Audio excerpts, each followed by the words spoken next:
आज का दिन वैसे गिफ्ट निफ्टी के हिसाब से ठीक है, लेकिन अंदर खाने कुछ बदलाव ऐसे हुए हैं जो आपको थोड़ा डिस्टर्ब भी कर सकते हैं। वो बदलाव कौन से हैं वो सब आपके सामने रखेंगे इसी कार्यक्रम में, क्योंकि कार्यक्रम 2.5 घंटे चलने वाला है। और जब कार्यक्रम 2.5 घंटे चलेगा तो आप समझ लीजिएगा पावर पैक डोज भी होगी, इसमें मेहमान भी होंगे, इसमें ब्रोकिंग हाउसेस की रिपोर्ट्स, खबरों वाले share, global markets, derivative data और ऑप्शंस के ट्रेड्स, सब कुछ आपके सामने रखेंगे और एक मार्केट महारथी को भी अपने साथ कार्यक्रम में जोड़ेंगे। ये तो पूरी रूपरेखा होगी। साथ ही साथ अहम जो ट्रिगर्स हैं उसमें ग्लोबल मार्केट्स हमेशा की तरह सबसे पहले रहेगा। मेरे दो सहयोगी मानसी और अभिषेक भी मेरे साथ बने रहेंगे अगले 2.5 घंटे। हम कोशिश करेंगे एक एक करके मेहमानों को अपने साथ जोड़ें और सिलसिलेवार तरीके से आराम से, बिना किसी भेदभाव के, बिना किसी हर्ष और उल्लास के, बिना किसी डिप्रेशन के, सब चीज़ें जो फैक्चुअल डाटा है वो आपके सामने रखते जाएं। पहले देख लेते हैं आज की 4 विंडो, जिसमें सारे अहम ट्रिगर्स को हमने संजो के आपके लिए रखा है। हमेशा की तरह परंपरागत तौर पर पहले ग्लोबल मार्केट्स ही होगा, तो वो दिख रहा आपको स्क्रीन पर 270 अंक टूटा है। गिफ्ट निफ्टी 100 अंक इस समय ऊपर है। क्या 100 अंकों पर ट्रस्ट करना है? ये आज आपको 100 से 300 बनाएगा या फिर ये 100 भी गुम हो जाएगा? इसको लेकर बातचीत होगी। तो इसलिए गिफ्ट निफ्टी जो आप देख रहे हैं बाजार में वैसा दिखेगा नहीं आज। ये मैं आपको पहली विंडो से अभी से ही बता देता हूँ। जो आपको दिख रहा है वो दिखेगा नहीं, या तो इससे कहीं ज़्यादा या तो इससे कहीं कम दिखेगा, 100 नहीं दिखेगा। अब आते हैं F5 की जो कैश मार्केट में बिकवाली हुई है। ना केवल बिकवाली कैश में हुई है, फ्यूचर्स में हुई है, स्टॉक ऑप्शंस में हुई है, और एक अहम आंकड़ा भी आपके सामने रखूंगा जो कि घट गया है। इसके अलावा CPI वगैरह के नंबर्स भी आज आपको रिकॉर्ड्स तौर पर जो पहुंचे हैं उसका इम्पैक्ट थोड़ा सा कैलकुलेशंस होगा। WPI की वेट हो रही है। भारतीय एयरटेल, टाटा मोटर्स के अनुमान के मुताबिक नंबर्स हैं। इस नंबर्स का रिएक्शन, इससे जुड़ी हुई रिपोर्ट्स आपके सामने आ जाएंगी, और जिसके नंबर्स आने हैं उसे Eicher motor, Tata power, Hindustan aeronauticals और ल्यूपिन। ये कुछ एक बड़े नाम हैं। वैसे अगर आप नाम देखेंगे तो 50 से ज़्यादा नंबर्स आने वाले हैं, ठीक है, बट कुछ बड़े नाम हैं जो हमने विंडोज़ में डाल के रख दिए, क्योंकि ज़्यादातर पोजीशंस यही होंगी। तो 4 अहम ट्रिगर के साथ हम कर रहे हैं कार्यक्रम की शुरुआत। तो बाजार के लिए ये है सबसे बड़े संकेत। और आज का ट्रेडिंग सेशन बुधवार की सुबह, नतीजों के लिहाज से तो कई इंपॉर्टेंट सेट ऑफ नंबर्स आने वाले हैं। कई सारे नंबर्स पर हमें रिएक्ट करना है, लेकिन उसी के साथ साथ भारत का CPI, भारत का इन्फ्लेशन प्रिंट और US का इन्फ्लेशन प्रिंट, इस पर भी economic indicative action, macro datas हैं जिसे हमें वॉच आउट करना है। विस्तार से इस पर आगे बातचीत करेंगे और साथ ही ग्लोबल सेटअप आपकी स्क्रीन पर लेकर आते हैं। विदेशी बाजार के संकेत इस वक्त मिले जुले नजर आ रहे हैं। गिफ्ट निफ्टी की तरफ से इंप्लाइड ओपन ऑलमोस्ट 87 to 100% की गेंस के साथ जरूर देखने को मिल रही है, लेकिन एशियाई बाजार मिक्स ट्रेड आज दिखा रहे हैं। US चाइना टेंशंस जो हैं वो ईज आउट होते हुए दिखे, उसका इंपैक्ट जो है भले ही देखने को मिला हो, लेकिन ऑल इन ऑल एशियाई बाजार की शुरुआत इस वक्त दिस मॉर्निंग अगर आप देखेंगे तो मिली जुली देखने को मिल रही है। ठीक इसी तरह की तस्वीर जो है अमेरिकी बाजार में भी नजर आ रही है। कल के सत्र में ओवरनाइट अगर देखेंगे S&P और नैस्डैक में हमने देखा मजबूती के साथ कामकाज क्लोज होता हुआ दिखा, और डाउ जोन्स में ऑलमोस्ट 270 पॉइंट्स के डाउन ट्रेंड्स के साथ बिकवाली का दबाव नजर आया। इनफैक्ट इस साल की ही अगर बात करें, डाउ जोन्स के मुकाबले नैस्डैक और S&P 500 में रिटर्न्स जो हैं वो ज्यादा रिफ्लेक्ट होते हुए नजर आ रहे हैं। लेकिन चलिए, economic indicative action, Trump administration की तरफ से क्या कुछ डेवलपमेंट्स हो रहे हैं, साथ ही US के inflation print and all in all global setup, Abhishek से जानते हैं। Good morning Abhishek. Mansi, good morning. देखिए, इन्फ्लेशन हमारे यहाँ भी आया है, अमेरिका में भी इन्फ्लेशन के डेटा हैं, और हमारे यहाँ जो डेटा है वो 6 साल के निचले स्तर पर है, और अमेरिका में जो CPI के जो डेटा आए हैं वो आए हैं 4 साल के निचले स्तर पर, यानी कि फरवरी 2021 के बाद की सबसे लोवेस्ट रीडिंग है। 2.3% रही है वहाँ पर CPI, और कोर CPI की बात करें तो 2.8% रही है, 0.2% की बढ़त के साथ। तो ये बेटर देन एक्सपेक्टेड ये नंबर्स आए हैं, और इसके चलते भी हमने कल देखा कि नैस्डैक में जो तेजी है वो लगातार जारी है। लगातार 5 दिनों की तेजी हो चुकी है, और 5 दिनों में नैस्डैक में करीब 1300 अंकों के आसपास की उछाल हम देख चुके हैं। अब चूंकि डाउ जोन्स में कल हमने 1150 अंकों के आसपास की तेजी देखी थी, US और चीन के बीच में ट्रेड डील होने के चलते देखिए 90 दिनों तक की अब मोहलत मिल गई है। एक तरह से वो टाइम पीरियड मिल गया है। वैसे भी रेसिप्रोकल टैरिफ को लेकर डोनाल्ड ट्रंप ने भी बाकी देशों को 90 दिन का समय दे दिया था, तो ये तनाव काफी कम हो गया है, कम से कम इस सत्र के लिए कम तो हो ही गया है, और उसके चलते हम देख रहे हैं कि US में उत्साह है। डाउ जोन्स जहां गिर के 37-38 हजार के आसपास आ गया था, वो फिर से लेवल 42,000 के आसपास का है। कल के अगर हम सत्र की बात करें तो IT शेयरों का मोमेंटम बड़ा गजब अरब का है। एनवीडिया कल 5% फिर से दौड़ा है और उसकी वजह यह है कि अमेरिकी राष्ट्रपति डोनाल्ड ट्रंप सऊदी अरब के दौरे पर गए हैं। वहां पर उन्होंने $600 बिलियन की डील की है। एक डील एनवीडिया को लेकर भी हुई है कि एनवीडिया 18,000 AI चिप्स सऊदी अरब को सप्लाई करेगा, उसके चलते शेयर में तेजी बनी। बाकी अगर हम बड़े शेयरों की बात करें तो एप्पल में लगातार चौथे सत्र में तेजी रही, अमेजॉन में लगातार 5वें दिन मजबूती रही। इसके अलावा अगर हम फाइनेंशियल स्पेस की बात करें तो गोल्डमैन सैक्स में लगातार 5वें दिन और डिज्नी में तेजी का छठा दिन रहा है। हालांकि एक शेयर है वहां पर अमेरिकन ईगल, जहां पर हमने 15% की भारी गिरावट देखी क्योंकि उन्होंने अपना फुल ईयर का जो गाइडेंस है उसको विड्रॉ कर लिया, उसको वापस ले लिया है। तो टेक्नोलॉजी में एनवीडिया, टेस्ला, मेटा, अमेजॉन, इनमें कल भी हमने जबरदस्त रफ्तार देखी थी और फिर आज जो हम रीडिंग सुबह सुबह देख रहे हैं वहां पर भी तेजी का ही माहौल बना हुआ है। एशिया की बात करें तो थोड़ा सा वहां से मिक्स्ड आपको क्यूज दिखेंगे क्योंकि जापान में लगातार 4 सत्र की तेजी हो चुकी थी, आज उस तेजी पर ब्रेक लगते हुए दिखी है। अभी करीब 250 नीचे आपको जापान का बाजार दिखेगा, लेकिन हैंगसेंग में तेजी लौटी है। करीब 225 अंक ऊपर है हांगकांग का बाजार, लेकिन चीन के बाजार की बात करें तो मामूली बढ़त पर वहां पर कारोबार हो रहा है। कोरिया में लगातार तीसरा सत्र है जब तेजी हो रही है, हालांकि बढ़त वहां पर आधे % के आसपास की है। अन्य संकेतों की बात करें तो तेज गिरावट आई थी सोने में क्योंकि सेफ हेवन डिमांड थोड़ी सी कम हुई होगी और उसके बाद भाव आ गए थे $3200 के आसपास का, थोड़ा सा रिबाउंड हुआ है, $3250 के आसपास के भाव हैं। लेकिन क्रूड में लगातार हम अब तेजी का मोमेंटम देख रहे हैं क्योंकि ग्लोबल डिमांड बढ़ने की उम्मीद है, स्पेशली चीन से अगर मांग बढ़ती है तो क्रूड को सपोर्ट मिलेगा, वो हम देख भी रहे हैं। 2-2.5% के आसपास की कल तेजी रही है क्रूड में और भाव जो निकल गए हैं वो है $66 के ऊपर के। अन्य संकेतों की बात करें, डॉलर इंडेक्स है करीब 101 के आसपास का और यूएस के 10 ईयर की जो बॉन्ड यील्ड है वो है 4.5% के आसपास की। लेकिन इन सभी संकेतों के बीच एक और संकेत है जिस पर नजर डालने की जरूरत है, वो है मिडिल ईस्ट में थोड़ा अस्थिरता का माहौल है।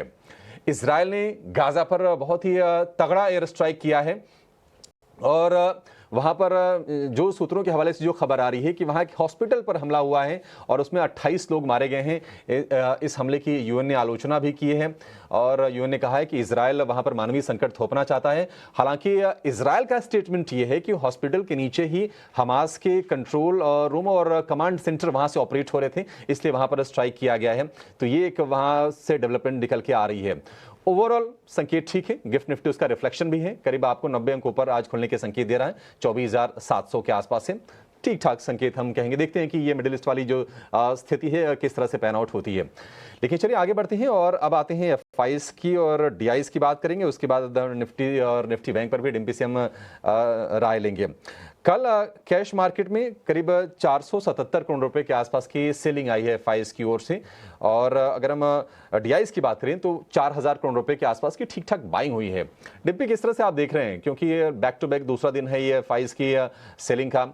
एक अंदेशा ये भी है कि अगर चीन और अमेरिका के बीच में सब कुछ ठीक हो जाता है तो शायद एफआईज जो अब तक थोड़ा रुझान यहाँ दिखा रहे थे वो शायद चीन और अमेरिका भी जाएंगे। आपकी रीडिंग क्या कह रही है? देखिए, कल जो हुआ है मार्केट्स के अंदर एफआईज की होल्डिंग्स को लेकर वो थोड़ा ऐतिहासिक है, मैं बोलूँगा। ये इस पूरी सीरीज़ में नहीं हुआ अभी तक का और हम 15 तारीख पे आ चुके हैं, 29 तारीख की डेरिवेटिव एक्सपायरी है। हमने सीज फायर से पहले, सीज फायर के बाद in both the conditions FIIs की होल्डिंग में कोई बड़ा बदलाव नहीं देखा, लेकिन कल हुआ है। मैं आपको बताता हूँ 37% के आसपास का उनका भी लॉन्ग पोजीशंस है। इससे पहले वो करीब 50% माल रखा करते थे, तो 50 से हो गया 37। पहला पॉइंट है कि 13% सीधा सीधा माल घट गया, सीधा सीधा। अच्छा, ये माल बेचा अगर एफआईज ने कल, तो ऐसा क्या वजह आन पड़ी है कि उनको बेचना पड़ा? देखिए, जितना मैं समझ पा रहा हूँ, इसमें पीछे 10 कारण और भी हो सकते हैं। जितना मैं समझ पा रहा हूँ कि जो देश के प्रधानमंत्री ने स्पीच दी उनमें उन्होंने ये कहा कि ऑपरेशन सिंदूर बंद नहीं हुआ, बल्कि अभी भी जारी है और जहाँ पर भी हमको मौका लगेगा वहाँ पर भी हम चीज़ें देखेंगे।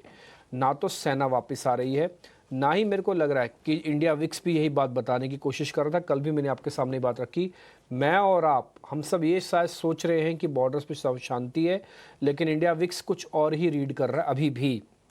तो ये उसी का ही एक सूचक है। Higher the VIX, there is a fear in the market. Fear in the market means fear on the LOC भी है। तो ये हो सकता है अभी भी हो और उसका इम्पैक्ट ये है कि एफआईज ने थोड़ा माल घटाने की अपनी सोची समझी रणनीति हो सकती है। 1 मिनट के लिए एफआईज का सारा कारोबार कैसे होता है वो भी दिखाना।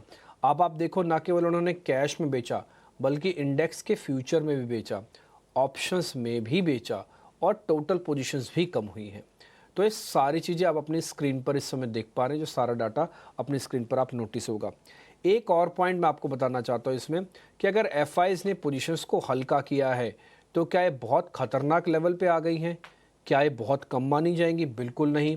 हम और आप 15 का एफआईज भी देख चुके हैं, एथिकली तो 9 का लो लगा है और 11 की एवरेज भी देखी हुई है हमने।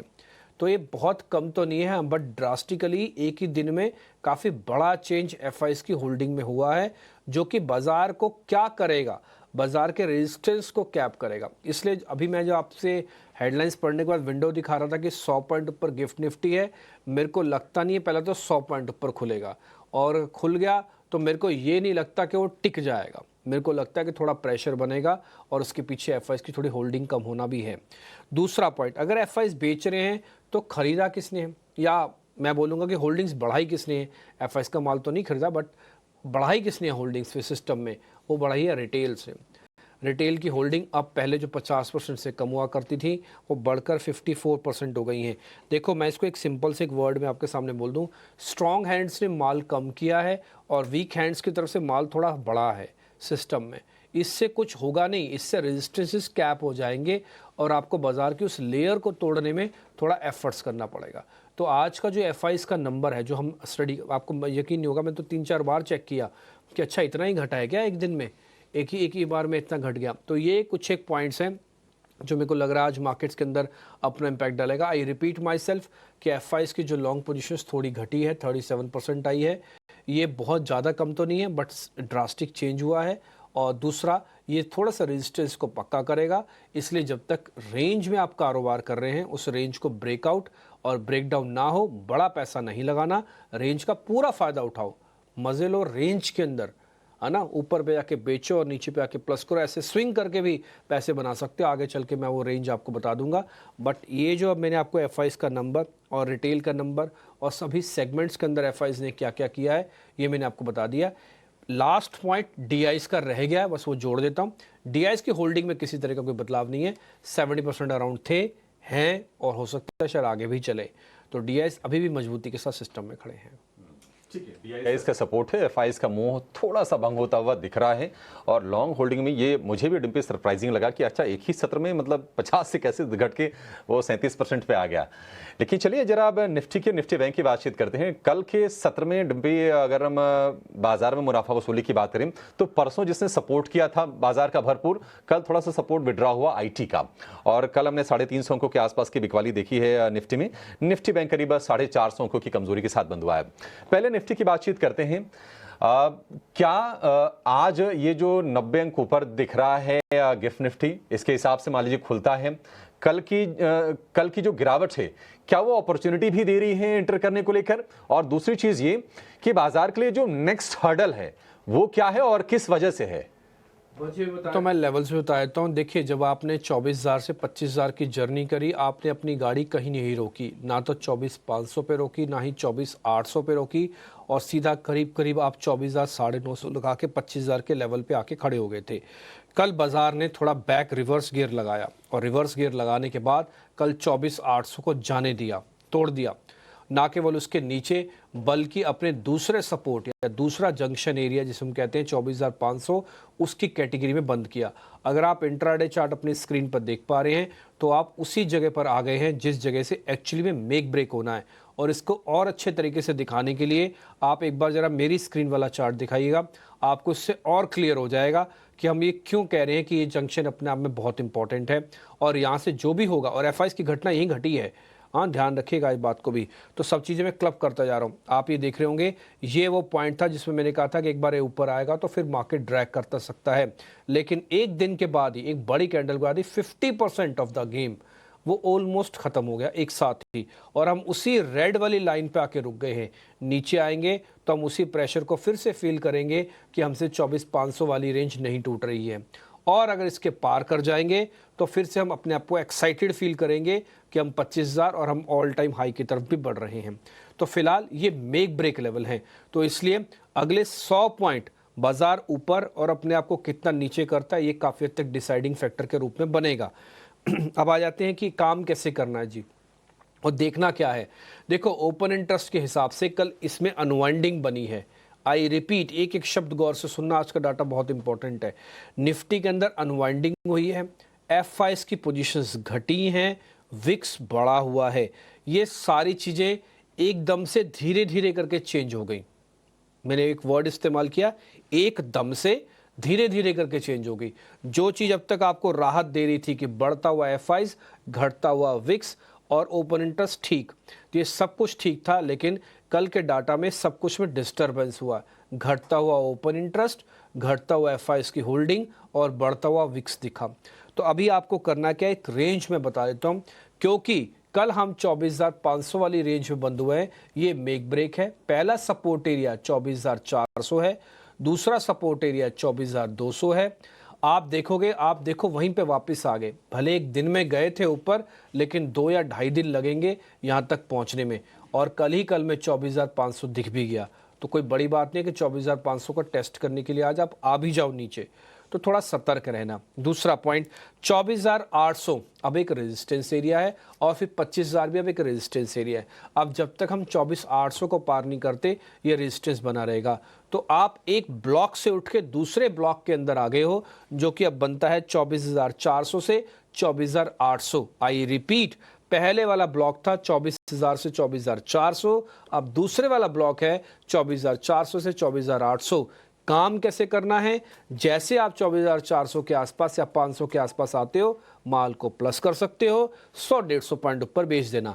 जैसे आप 24,800 के आसपास जाते हो, शॉर्ट करना चाहते हो, शॉर्ट कर देना, 100 पॉइंट ऊपर का स्टॉप लॉस रखना, नीचे भी खिसक के आ जाएगा। तो फिलहाल रेंज को अगर आपको इंडेक्स में ही काम करना है तो आप ऐसे करना। ऑप्शंस वाले थोड़ा सावधान रहना, ऑप्शंस में मेरे को लग रहा है ट्रेड नहीं मिलेगा, और अगर मिलेगा तो राइटर्स को मिलेगा, सीधा सीधा बायर्स को नहीं मिलेगा, ना तो कॉल वालों को ना ही पुट वालों को। इसलिए ऑप्शन से थोड़ी दूरी बनाई जाए तो बना सकते हो आप। देखो, मैंने आपको सारे पॉइंट्स जोड़ दिए अभिषेक जी, जो क्वेश्चन आपने पूछा वो भी बता दिया। ठीक है, पॉइंट भी और बता दीजिए, ये पीसीआर जो है पुट कॉल रेशियो, आपको लगता है कि कंफर्टेबल है अभी? हाँ, कंफर्टेबल है। ये कंफर्टेबल इसलिए है क्योंकि एक से नीचे है, और कल मार्केट ने एडजस्ट होते ही जो थोड़ा बहुत यूफोरिया बन जाता है उसको काफ़ी हद तक ख़त्म भी किया है। लेकिन देखिए, एक चीज़ मैं आपको फिर से बताता हूँ, यूफोरिया तो ख़त्म हुआ है, लेकिन क्या बाजार के अंदर मतलब क्रैक आना शुरू हो रहा है, वो नहीं है।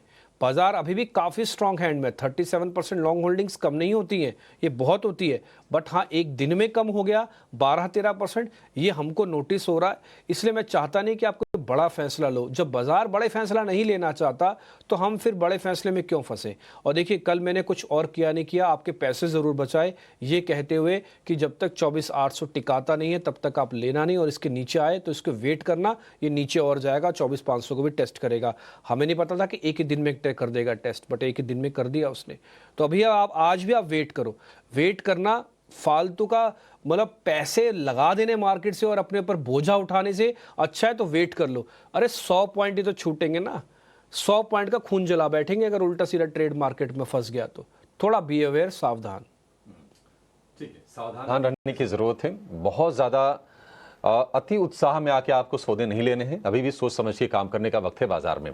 कल लास्ट के जो 2 घंटे का जो सत्र रहा उसमें हमने थोड़ा देखा कि बाजार काफ़ी तेज़ी से नीचे आता हुआ दिखा था, और निफ्टी बैंक की बात भी करें तो 450 अंकों की गिरावट रही। हालांकि प्रतिशत के लिहाज से इसकी जो गिरावट रही 1% से भी कम की रही। एक चीज़ हो रही है कि सरकारी बैंकों का जो खेमा है, अब चूंकि उनका वेटेज नहीं है उतना ज़्यादा, बट वो एक्टिव थोड़ा सा है। कल हम देख रहे थे Canara bank, bank of India जैसे बैंक चल रहे थे, लेकिन निफ्टी बैंक डिम्पी कल 55,000 के नीचे की हमने कल क्लोजिंग देखी है। आज के लिए रणनीति आपकी क्या होगी? क्या मोमेंटम यहाँ पर इंटैक्ट है? क्या थोड़ा सा और मान लीजिए 500 पॉइंट यहाँ से नीचे मिले तो बढ़िया एक बाइंग जोन हो जाएगा? देखो, मैं आपको चार्ट से दिखा देता हूँ। बैंक निफ्टी है तो स्ट्रॉन्ग काफ़ी, और ये नीचे भी नहीं आया। जो थोड़ा बहुत नीचे आया था उसने एक ही दिन एक ही झटके में वापस अपने आप को ऑल टाइम हाई से सिर्फ 200-300 पॉइंट दूर कर दिया था। अभी भी आप देखो, ये उसी ऑर्बिट के अंदर है। जो डॉट वाली लाइन आप देख पा रहे हो ऊपर की, ये एक नया ऑर्बिट है अभी भी, तो अभी भी उसी के ऊपर ही चल रहा है और नीचे नहीं जा रहा है। एक बार आया, वापस बहुत ज़ोर से धक्का लगा और ऊपर पहुंचा। तो still bank Nifty in the good shape, अभी भी काफ़ी अच्छा है, लेकिन इसमें भी आपको वेट एंड वॉच करना चाहिए। क्यों, मैं आपको वो भी बता देता हूँ। देखिए, अभी ग्लोबल मार्केट से मैं इसको कनेक्ट कर देता हूँ, जो अभिषेक जी आप बताते हो। मार्केट में आप ये कह रहे थे कि चाइना के साथ उनका डील हो रहा है, सब कुछ है। आपको ये बात अच्छे से पता है, जब चाइना के साथ डिस्टर्बेंस हुई थी वही पैसा एफआईज का इंडिया में आया था। अगर अब चाइना के साथ यूएस वाला मामला सलटेगा या ठीक हो जाएगा तो कोई बड़ी बात नहीं है, यही एफआईज का पैसा वापस थोड़ा बहुत मूव करेगा चाइना। इसलिए जो ये बड़ा बड़ा कट आप देख रहे हैं कि 50 से 37 हो गया, ये डील होने के बाद ही हुआ है, उससे पहले नहीं हुआ। ये डील होने के बाद 37% सीधा आ गया है। तो मेरा ये मानना है कि एफआईज को आप थोड़ा सा गौर से देखिएगा। एफआईज का पहला प्यार आईटी कंपनीज और बैंक होते हैं। आईटी ग्लोबल मार्केट्स में प्रॉब्लम से जूझ रहे हैं, इसलिए उनका फर्स्ट लव बैंक निफ्टी या निफ्टी हो सकता है, निफ्टी बैंकिंग काउंटर्स हो सकते हैं। इसलिए भी आप देखोगे जब एफआईज बढ़ रहे थे ना, तो पहले बैंक निफ्टी ने ऑल टाइम हाई लगाया। निफ्टी तो अभी भी अपने ऑल टाइम हाई से 6% दूर पड़ा हुआ है। तो ये बात ध्यान देने की, अगर एफआईज का माल थोड़ा और घटा और मूव टुवार्ड्स चाइना हुआ तो बैंक निफ्टी को उसकी हीट झेलनी पड़ेगी। लेकिन ये जब तक नहीं होता तब तक आप बैंक निफ्टी पे ट्रस्ट रख सकते हो। तो इसलिए मैं बहुत बड़ी पोजीशन बैंक निफ्टी पे लेने का ना बेचने का हकदार हूं। बट मैं इस चीज़ को लिए कहूँगा कि आप रेंज में काम करो जब तक एफआईज को निर्णायक फैसला अगले 1 से 2 दिन में और नहीं ले लेते। तो इसके लिए आपको करना क्या है, 55,000 के जस्ट नीचे आप बंद हुए हो, 54,500, 54,800 दो एरिया सपोर्ट्स के हैं। डिप मिल जाए 54,500 के आसपास प्लस कर लेना, फिर ऊपर आए 200-300 पॉइंट बेच देना। ठीक है जी। और जैसे ही 55,200 के आसपास आए या 300 के आसपास आए, एक छोटे से लेवल से फिर बेच देना और 200 पॉइंट ऊपर का स्टॉप लॉस रख के नीचे आए तो पैसे कमा के निकल लेना। मेरे को ऐसा लग रहा है कि जब तक थोड़ा बहुत ये सब मामला चल रहा है तब तक आप निफ्टी और बैंक निफ्टी में बड़ी पोजीशन ना लेना, थोड़े चतुर बनना। एक ट्रेड करने का, जैसे वॉर करने का एक तरीका होता है ना, ऐसे ट्रेड करने का भी एक तरीका है, और वो तरीका थोड़ा गुरिल्ला वार करना है। इस समय ना मार्केट के अंदर सीना तान के खड़े होने का नहीं है बॉस, गोली लग सकती है। तो थोड़ा गुरिल्ला वार करो, चुपके आओ, फटाफट से सौदा भरो और जैसे 100 पॉइंट है निकल जाओ। क्योंकि अभी मार्केट के अंदर वो जॉनर उस फेज में हम चल रहे हैं, उस फेज से अभी एकदम से ना ठीक होना या थोड़ा आगे पीछे होना मेरे को थोड़ा मुश्किल लग रहा है। तो मैंने आपको मोटा मोटी सारी चीज़ बता दी। पुट कॉल रेशियो आपने पूछ लिया, वो भी मैंने बता दी, दोनों का 1 के नीचे है। और सारे डाटा ऑलमोस्ट मैं आपके साथ शेयर कर चुका हूँ। सबसे ज़्यादा इंपॉर्टेंट एफआईज की होल्डिंग्स थी वो जो हो गई आपसे हमने। अब आज हमारे साथ मेहमान जुड़ रहे हैं, वो काफ़ी दिनों बाद उनसे बातचीत होगी। निमेश ठाकर हमारे साथ जुड़ रहे हैं आज कार्यक्रम में, और साथ ही हरीश जुजारे भी हमारे साथ आज जुड़ेंगे कार्यक्रम में। इन दोनों से काफ़ी दिनों बाद निमेश भाई आपसे तो काफ़ी दिनों बाद बात हो रही है। नमस्ते, कैसे हो आप? ठीक हो, स्वस्थ हो? जी, गुड मॉर्निंग। कैसे हो आप सर? मैं बिल्कुल ठीक हूँ, आपसे काफ़ी दिनों बात हुई है। हरीश जी नमस्ते, गुड मॉर्निंग आपको भी, और बहुत बहुत स्वागत है आपका भी कार्यक्रम में। निमेश भाई पहले आपसे शुरू करते हैं, ओवरऑल जरा मार्केट की सेंस आप दे दीजिए, आपकी कैलकुलेशंस क्या कहती है, आपकी रीडिंग क्या कहती है। कल देश के प्रधानमंत्री ने भी बोला है और उधर से फिर चाइना वाला मैटर भी है, फिर एफआईज वाला भी चल रहा है। जी जरूर सर, गुड मॉर्निंग। देखिए डिम्पी जी, मुझे लग रहा है कि जिस तरह से निफ्टी एक रेजिस्टेंस एरिया के करीब ट्रेड कर रहा है, और एक साइकोलॉजिकल आप देखिए तो परसों हम लोगों ने जो 1,000 पॉइंट का एक बुल्स की तरफ से काउंटर ट्रेड देखा था, उसका सामने काउंटर आया बियर्स की तरफ से, और एक फॉलो बाइंग जो आना चाहिए था कल के सेशन में, वो एक मिसिंग हुआ एक रेजिस्टेंस के जोन पे। तो मुझे लग रहा है कि कहीं ना कहीं जो स्ट्रॉन्ग हैंड है वो अभी वीक हो रहे हैं, और मार्केट में कहीं ना कहीं जो 23,800 24,000 का जो एक स्ट्रॉन्ग रेजिस्टेंस एरिया है, जैसे आपने चार्ट में दिखाया, वो अभी काफी वर्क करेगा, ऐसा मेरा मानना है। सेकंड थिंग, मैं और आपके साथ डेटा एक रखना चाहता हूं कि अगर आप देखिए तो यूएस के 10 ईयर के जो बॉन्ड यील्ड है वो भी करीब 4.5 के आसपास आ गए हैं। वो भी जो रिस्क ऑन मार्केट है, जैसे इमर्जिंग मार्केट है, वहां पर कहीं ना कहीं जो है वो पार्टी के मूड को स्पॉइल कर रहे हैं। तो मुझे लग रहा है कि यहाँ से मार्केट में थोड़ा संभल के रहना चाहिए। निफ्टी एक रेजिस्टेंस एरिया के पास है, और जैसे एफआई ने कल बेचा था काफी दिनों के बाद, मेरा मानना है कि आज भी वो इक्वली शायद कंटिन्यू रह सकती है। बट मुझे लग रहा है कि यहाँ से आईटी जो है वो मार्केट को एक सपोर्ट करेगा, क्योंकि जैसे ही जो हम लोगों ने देखा था कि इंडियन आईटी स्टॉक में काफी बिकवाली थी, क्योंकि ग्लोबल रिसेशन का एक फियर था। अब जैसे ये डील होती है तो मुझे लग रहा है कि ये रिसेशन का फियर है उसमें थोड़ी कटौती होगी। और आईटी स्टॉक के अंदर मैं मानता हूं कि यहाँ से हम लोग जो है एक रिकवरी का मूव देखने को मिल सकता है। रिकवरी का मूव हम देख भी रहे हैं और बिल्कुल आपने सही कहा कि जो इन्फ्लेशन के डेटा हैं वो भी सपोर्ट करेंगे। रिसेशन को लेकर बार्कलीज ने, जेपी मॉर्गन ने अपने पहले अनुमान दिए थे, उसमें धीरे धीरे कटौती वो कर रहे हैं यूएस चाइना की डील के बाद। निमेश जी, बहुत अच्छा लग रहा है, आपसे एक लंबे अंतराल के बाद बातचीत हो रही है और आपको अचानक से देखते शायद पहचान नहीं पाते, मतलब काफ़ी बदलाव आ गया है आपके अपीयरेंस में। तो thank you so much for joining today. अच्छा लग रहा है आपसे बातचीत करके। एक और एक्सपर्ट को जोड़ लेते हैं जो हमारे प्लेटफॉर्म पर पहली बार जुड़ रहे हैं, पृथ्वी फिनमार्ट के हरीश जुजारे। हरीश जी का हम डबल थैंक यू करेंगे क्योंकि पहली बार हमारे साथ जुड़ रहे हैं हमारे शो में। हरीश जी, थैंक यू सो मच, बहुत शुक्रिया आपका। आपसे एक बार जरा व्यू चाहेंगे, निफ्टी का एक छोटा सा व्यू आप भी दीजिए, आपकी रीडिंग क्या कहती है, और जरा ये भी बताइए कि आप कौन से शेयरों को लेकर बुलिश हैं और क्या खरीदने या फिर क्या बेचने की क्या सलाह दे रहे हैं। Good morning. अगर देखा जाए तो मार्केट में कल एक छोटा सा प्रॉफिट बुकिंग देखने मिला है परसों के स्ट्रॉन्ग रैली के बाद।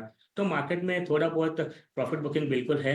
तो हवेवर अगर देखा जाए तो मल्टीपल सपोर्ट जोन से नीचे के लेवल पे अगर देखा जाए तो इमीडिएट बेसिस में सपोर्ट जो है 24,500 के अराउंड है। तो एक 24,500 का एक इमीडिएट सपोर्ट बेस है। अगर आप एफ का डेटा भी देखते हैं तो उसका अच्छा खासा लॉन्ग वहाँ पे बिल्डअप हुआ है। तो कहीं ना कहीं 24,500 का देखना पड़ेगा कि आज मार्केट निफ्टी थोड़ा पॉजिटिव खुल रहा है। तो उसके चलते अगर 24,500 टिकता है मार्केट, तो मुझे लग रहा है कि यहाँ से रिकवरी आ सकती है वापस मार्केट में। तो अगर 24,500 अगर इसके नीचे फिसलता है तो मुझे लग रहा है कि नेक्स्ट सपोर्ट जोन बना रहेगा 24,380 का। तो एक मेजर क्रूशियल सपोर्ट जोन है। तो अगर निफ्टी का ओवरऑल चार्ट बेस में देखते हैं तो एक 200 day moving average already cross कर चुका है। तो मल्टीपल सेटअप से और मल्टीपल सपोर्ट जोन से मुझे ओवरऑल ट्रेंड पॉजिटिव है। हावेवर ऊपर के लेवल के रेजिस्टेंस की बात करते हैं, जैसे आपने बताया बिल्कुल 24,800 से 850 के अराउंड रेजिस्टेंस जोन है। तो मुझे लग रहा है कि मोस्टली ये मार्केट आज के दिन दायरे पे रहेगा, लेकिन हावेवर बाय ऑन डिप्स का स्ट्रेटेजी मेंटेन करना चाहिए आज के लिए।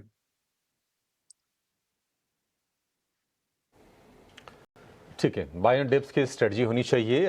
हरीश जी, अपने स्टॉक्स जरा बता दीजिए, फिर क्या खरीदना है अगर किसी को स्टॉक स्पेसिफिक अप्रोच लेना है बाजार में तो। मुझे लग रहा है कि स्टॉक स्पेसिफिक अप्रोच में स्टॉक्स जो है, पहला मेरा रहेगा हीरो मोटर कॉर्प। अगर हीरो मोटर कॉर्प के चार्ट देखते हैं तो बिल्कुल एक higher top higher bottom formation बन रहा है और नीचे लेवल से रिकवरी देखने मिल रहा है। और कल के सत्र में अच्छा खासा वॉल्यूम के साथ बाइंग हुआ है। तो मुझे लग रहा है कि हीरो मोटर कॉर्प बाई करना चाहिए करंट लेवल्स पे, जो मुझे लग रहा है कि ऊपर के और 4400 तक 4400 तक ऊपर के लेवल्स दिख सकते हैं 1-2 ट्रेडिंग सेशंस में। और नीचे का स्टॉप लॉस मेंटेन करना चाहिए 3900 का। और ओवरऑल मुझे लग रहा है कि हीरो मोटर कॉर्प का सेटअप बहुत सही है इस करंट लेवल्स पे बाय करने के लिए। और दूसरा स्टॉक मेरा रहेगा पेडिलाइट में। अगर पेडिलाइट में देखते हैं तो लास्ट 2-3 डेज के कंसोलिडेशन के बाद 200 डे मूविंग एवरेज क्रॉस किया है और लॉन्ग टर्म ट्रेंड लाइन भी क्रॉस किया है। तो उसके चलते मुझे लग रहा है कि पेडिलाइट एक अच्छा स्टॉक रहेगा बाइंग के लिए, जो कि ऊपर के ओर 3,250 के टारगेट्स हम लोग लेके मान के चल सकते हैं ऊपर की ओर। और सपोर्ट जोन है 3,030 का, तो उसी को स्टॉप लॉस मान के चल सकते हैं। और ऊपर के टारगेट्स के लिए 3,250 के लिए 250 तक के लक्ष्य पेडिलाइट में नजर आ सकते हैं। 3,100 के लेवल्स पर ऑलमोस्ट 1% की तेजी के आसपास कल क्लोजिंग दिखाई थी। तो इस पर एक खरीदारी की कॉल, और साथ ही हरीश जुजारी की तरफ से दूसरी कॉल हीरो मोटर कॉर्प पर inline set of numbers in fact आते हुए दिखे थे। उसके ठीक बाद हमारे एक्सपर्ट्स के फोकस रेडार पर हीरो मोटर कॉर्प 4,400 के टारगेट देखिए 4,062 के लेवल्स पर यह क्लोज हुआ है। कल भी हमने करीब 2% की मजबूती देखी है। हर लिहाज से नंबर्स काफी पॉजिटिव थे। मार्जिन के फ्रंट पर थोड़ी सी निराशा जरूर हाथ लगी थी, लेकिन रेवेन्यूज में ऑलमोस्ट 4% की गेन्स, मुनाफे के फ्रंट पर इजाफा, यहां पर अगर देखें कामकाजी मुनाफा भी बढ़ता हुआ। तो इसी के चलते hero motor Corp auto ancillary चाल, और इस पर आगे टाटा मोटर्स पर भी बातचीत करेंगे क्योंकि नतीजों के बाद किस तरह का एक्शन नजर आ सकता है, इस पर फोकस होना चाहिए। लेकिन आज हमारी पैनल पर हमारे जो फंडामेंटल एक्सपर्ट हैं वो भी आज पहली बार हमारे साथ जुड़ रहे हैं, डेब्यू है उनका। हमारे साथ तेजी मंदी से vice president of research Raj Vyas जुड़ गए हैं। Raj, good morning. Mansi this side, स्वागत है आपका ET Now स्वदेश पर। पहली बार आप हमारे साथ जुड़े हैं, thank you so much and we expect a long collaboration with you. Raj, please unmute yourself. Sorry, good morning Sakshi, और मुझे आपके शो में बुलाने के लिए धन्यवाद। Raj, this is Mansi Dave. Mansi. Sure Raj, आपकी तरफ आपसे सवालों का सिलसिला भी शुरू करेंगे, आपका फंडामेंटल टेक भी जानेंगे, लेकिन एक बार निमेश ठाकर से उनके ट्रेडिंग कॉल्स भी जान लेते हैं। Nimesh, hi, good morning, welcome back to ET Now Swadesh. बताइए आपकी तरफ से स्टॉक स्पेसिफिक रिकमेंडेशन आज के लिए क्या होंगे? Very good morning Mansi. मेरी तरफ से जो स्टॉक स्पेसिफिक रिकमेंडेशन रहेगा वो टेक महिंद्रा का है। जैसे मैंने बताया कि आईटी में मेरा व्यू बुलिश है, और टेक महिंद्रा भी देखो तो कल के सेशन के अंदर कंपेयर टू आईटी इंडेक्स काफी स्ट्रॉन्ग था। अगर चार्ट स्ट्रक्चर देखें तो स्टॉक ने 200 डीएमए का जो रेजिस्टेंस था उसके ऊपर सक्सेसफुली क्लोज दिया है, और कल के सेशन में भी एक आउट परफॉर्म किया था इंडेक्स को। मेरा मानना है कि टेक महिंद्रा यहाँ से बाय करना चाहिए। नीचे की तरफ जो स्टॉप लॉस है वो 1550 के नीचे का रखना चाहिए, और ऊपर की तरफ देखें तो 1610 और 1640 ये शॉर्ट टू मीडियम टर्म में टारगेट देखने को मिल सकते हैं। तो ये पोजिशनल बाय है टेक महिंद्रा 1550 के स्टॉप लॉस से। पर पोजिशनल बेसिस पर खरीदारी के मौके, ये बाजार खुलने से ठीक पहले हमारे दोनों टेक्निकल एक्सपर्ट्स की तरफ से auto ancillary, auto space in particular focus radar पर है, और साथ ही पिडिलाइट जैसे स्टॉक्स भी हैं जहां पर खरीदारी के मौके 3 शेयर्स आपको मिले, तीनों के तीनों खरीदारी की तरफ इशारा करते हुए। अब आ जाइए बाजार को फंडामेंटल लेंस से समझने की कोशिश करते हैं। देखिए, कल हमने देखा मार्जिनली लोअर ट्रेंड्स देखने को मिले मार्केट्स में, और टुवर्ड्स क्लोजिंग अग्रेसिव सेलिंग भी विटनेस की गई। 24,560 के लेवल्स पर क्लोजिंग ऑलमोस्ट 24,560 के नजदीक 350-400 अंकों के बिकवाली का दबाव ड्यूरिंग द एंटायर सेशन, और गिरावट जो है बिल्कुल हावी होती रही। मिक्स परफॉर्मेंस सेक्टोरली भी देखने को मिला, जहां पर पीएसयू बैंक्स, मीडिया और फार्मा स्पेस कुछ हद तक रेजिलियंस दिखा रहे थे। On the flip side IT हो, ऑटोमोबाइल सेक्टर हो, कंज्यूमर गुड्स, रियल्टी, ये सारे के सारे नीचे की तरफ बिकवाली का दबाव झेल रहे थे। Raj, I will like to start with you, और आपसे समझना चाहेंगे कि इस वक्त मार्केट को किस तरह से फंडामेंटली आप रीड कर रहे हैं। बिकॉज दो तरह के सवाल होते हैं, एक तो बेंचमार्क्स में निवेश करना है, नहीं, कमजोरी जब बाजार में है तब एंट्री अपॉर्चुनिटीज कहां ढूंढी जाए, और बेंचमार्क लार्ज कैप कंपनियां तो सही, लेकिन ब्रॉडर मार्केट्स पर भी नजर जाती है मार्केट पार्टिसिपेंट्स की, मिड कैप और स्मॉल कैप पर भी। आप कैसे देख रहे हैं फंडामेंटली इस मार्केट को? तो हमारा मार्केट पे जो व्यू है वो पॉजिटिव है, और हम अभी बाय ऑन डिप्स की स्ट्रेटेजी अपना रहे हैं। अगर आज की बात की जाए तो मार्केट अभी पॉजिटिव नोट पे ओपन होने की उम्मीद है, क्योंकि डोमेस्टिक रिटेल इन्फ्लेशन जो 6 साल के लोएस्ट स्तर पर है 3.16%, और साथ ही इनको बूस्ट मिला है यूएस का जो अप्रैल का जो इन्फ्लेशन डेटा है वो भी 4 ईयर के लो लेवल पर है, मतलब अराउंड 2.3 या 2.4%। तो ये डेवलपमेंट्स इन्वेस्टर्स को काफी बूस्ट कर सकते हैं।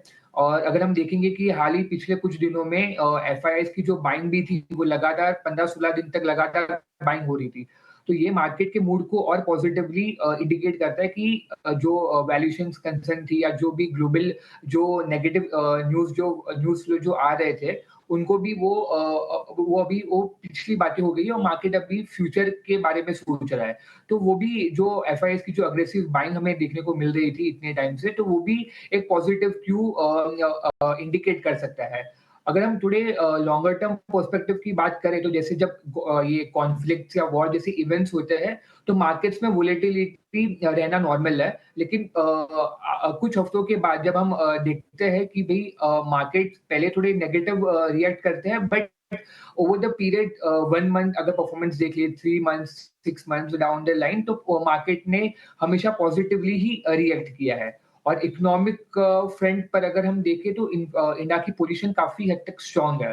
जीडीपी ग्रोथ अगर 6.3 to 6.5% के बीच में रहने की उम्मीद है, और जब तक ये डेटा ये लेवल के बीच में है तो हमें कुछ नेगेटिव या घबराने की जरूरत नहीं इंडिया की इकोनॉमिक फ्रंट के हिसाब से भी। जीएसटी कलेक्शंस में भी हमने देखा है कि वो काफी रिकॉर्ड हाई स्तर पर है, और अभी जैसे हमने इन्फ्लेशन की बात भी करी है तो वो भी 6 साल के लोवेस्ट स्तर पर है। और हमारा एक्सपेक्टेशन ये है कि फॉर द ईयर ये 3.5 to 3.7 के बीच में ही रहने की एक्सपेक्टेशंस है। और आगे चल के जैसे भी के आरबीआई के मिनट्स में भी दर्शा गया था कि और 50 बेसिस पॉइंट्स का रेट कट एक्सपेक्टेड है ये साल में। तो ये जो एक्टिविटीज है वो काफी हद तक पॉजिटिवली बूस्ट करेगा मार्केट को।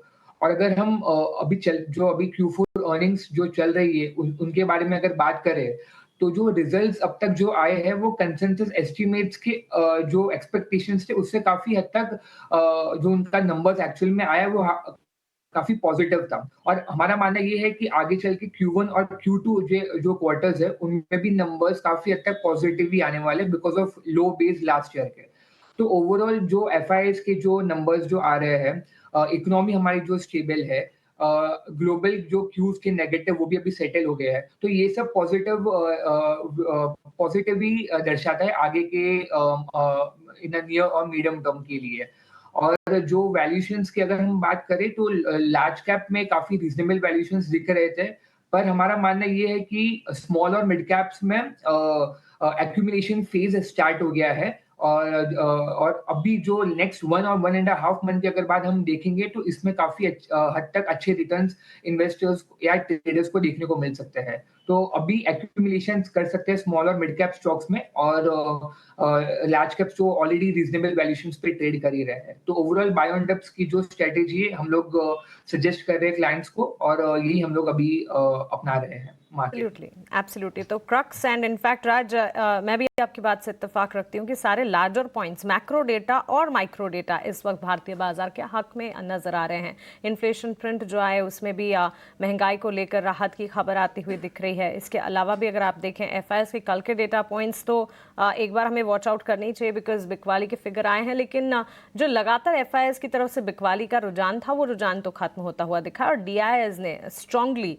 बाजार को और इंडियन मार्केट्स को संभाल कर रखा है। तो इस सारे के सारे पॉजिटिव डेटा पॉइंट्स में गिरावट में खरीदारी and overall undertone of the market is bullish. आगे बढ़ेंगे और अब खबरों वाले शेयर्स और नतीजों का एक्शन जान लेते हैं। अब तक जितने नतीजे आए हैं निफ्टी कैटेगरी में, निफ्टी 50 में से ऑलमोस्ट 37 कंपनियों के नंबर्स आ चुके हैं, जिसमें से 10 कंपनियों के नंबर्स हमारे अनुमान से बेहतर रहे हैं, 6 कंपनियों के नंबर्स हमारे अनुमान से नीचे की तरफ जाते हुए यानी कि कमजोरी की तरफ जाते हुए, और inline set of numbers almost 17 और मिक्स सेट ऑफ नंबर्स 4 रहे हैं। तो मिक्स बैग कह सकते हैं इस वक्त लार्जर प्लेयर्स में नतीजों की, अर्निंग सीजन की अगर बात करें।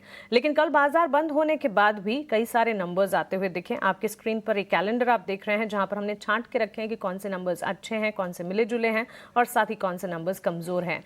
नंबर्स और खबरों वाले शेयर्स का एक्शन लेकर आज हमारे साथ हमारे सहयोगी रविंदर जुड़ गए हैं। Ravinder, good morning. शुरुआत पहले नतीजों से करते हैं। जी गुड मॉर्निंग। तो सबसे पहले हम शुरुआत करते हैं टाटा मोटर्स से, जहां पर कंपनी ने Q4 के रिजल्ट अनाउंस किए थे और कंपनी का जो रेवेन्यू है 1,19,503 करोड़ पर देखने को मिला था। वहीं अगर बात करें मार्जिन्स की, हालांकि कंपनी का जो मार्जिन्स है वो फ्लैट देखने को मिला था 13.9% पर। अगर बात करें JLR EBIT की, तो कंपनी का जो JLR EBIT है वो 10.7% पर देखने को मिला और टाटा कमर्शियल व्हीकल का जो EBITDA है वो 12.2% और टाटा पैसेंजर व्हीकल का जो EBITDA है वो 7.9% पर देखने को मिला। तो ओवरऑल टाटा मोटर्स के जो Q4 के नंबर रहे वो अबव एस्टिमेट रहे। अगला जो है भारतीय एयरटेल, जहां पर भारतीय एयरटेल ने भी जो अपने Q4 के रिजल्ट अनाउंस किए हैं और कंपनी का जो रेवेन्यू Q4 में उसमें जो है 6% की ग्रोथ देखने को मिली है क्वार्टर बेसिस पर है। अगर बात करें पैट की, हालांकि पैट जो है उसमें 25% की गिरावट देखने को मिली है क्वार्टर बेसिस पर और कंपनी का जो EBITDA मार्जिन है 15.6% पर देखने को मिला है। तो भारतीय एयरटेल के जो Q4 के नंबर रहे हैं वो इनलाइन रहे विद एस्टिमेट। अगला जो है भारतीय एक्साकॉम, जहाँ पर भारतीय एक्साकॉम का जो Q4 का जो रेवेन्यू है उसमें जो है ऑलमोस्ट 2% की जो है अपटिक देखने को मिली क्वार्टर बेसिस। तो अगर बात करें पैट की, यहाँ पर कंपनी का जो पैट है इसमें अच्छा खासा उछाल देखने को मिला है, जो 261 करोड़ से बढ़कर 468 करोड़ पर देखने को मिला है और कंपनी का जो Q4 का जो कैपेक्स था 425 करोड़ पर था।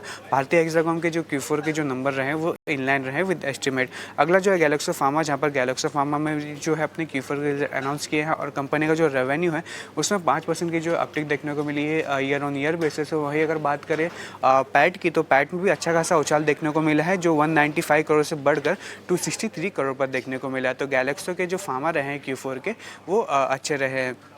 इसी के साथ साथ गार्डन रीच शिप बिल्ड ने भी जो अपने Q4 के रिजल्ट अनाउंस किए हैं और कंपनी का जो रेवेन्यू है उसमें जो है अच्छी खासी अपटिक देखने को मिली है, 62% की जो है यहाँ per year on year basis पर अपटिक देखने को मिला है। वहीं नेट प्रॉफिट जो है 112 करोड़ से बढ़कर 244 करोड़ पर देखने को मिला है और मार्जिन्स में भी जो है यहाँ पे अच्छा खासा उछाल देखने को मिला है, जो 8.9% से बढ़कर 13.5% पर देखने को मिला है। तो गार्डन रीच शिप बिल्डर के जो नंबर रहे हैं वो अबव एस्टिमेट रहे हैं। आखिरी जो अर्निंग वाला स्टॉक है वो ITD सीमेंटेशन, जहाँ पर ITD सीमेंटेशन का जो Q4 का जो रेवेन्यू है उसमें जो है 10% का अपटिक देखने को मिला है 2,480 करोड़ पर। वहीं अगर बात करें EBITDA की, तो EBITDA में भी जो है अप्रॉक्स 18% का जो है यहाँ पे अपटिक देखने को मिला है ईयर ऑन ईयर बेसिस पर। हालांकि जो मार्जिन्स हैं उसमें जो है 70 बेसिस पॉइंट की जो है अपटिक देखने को मिली है। और ITD सीमेंटेशन के जो Q4 के नंबर रहे वो वीक रहे विद एस्टिमेट।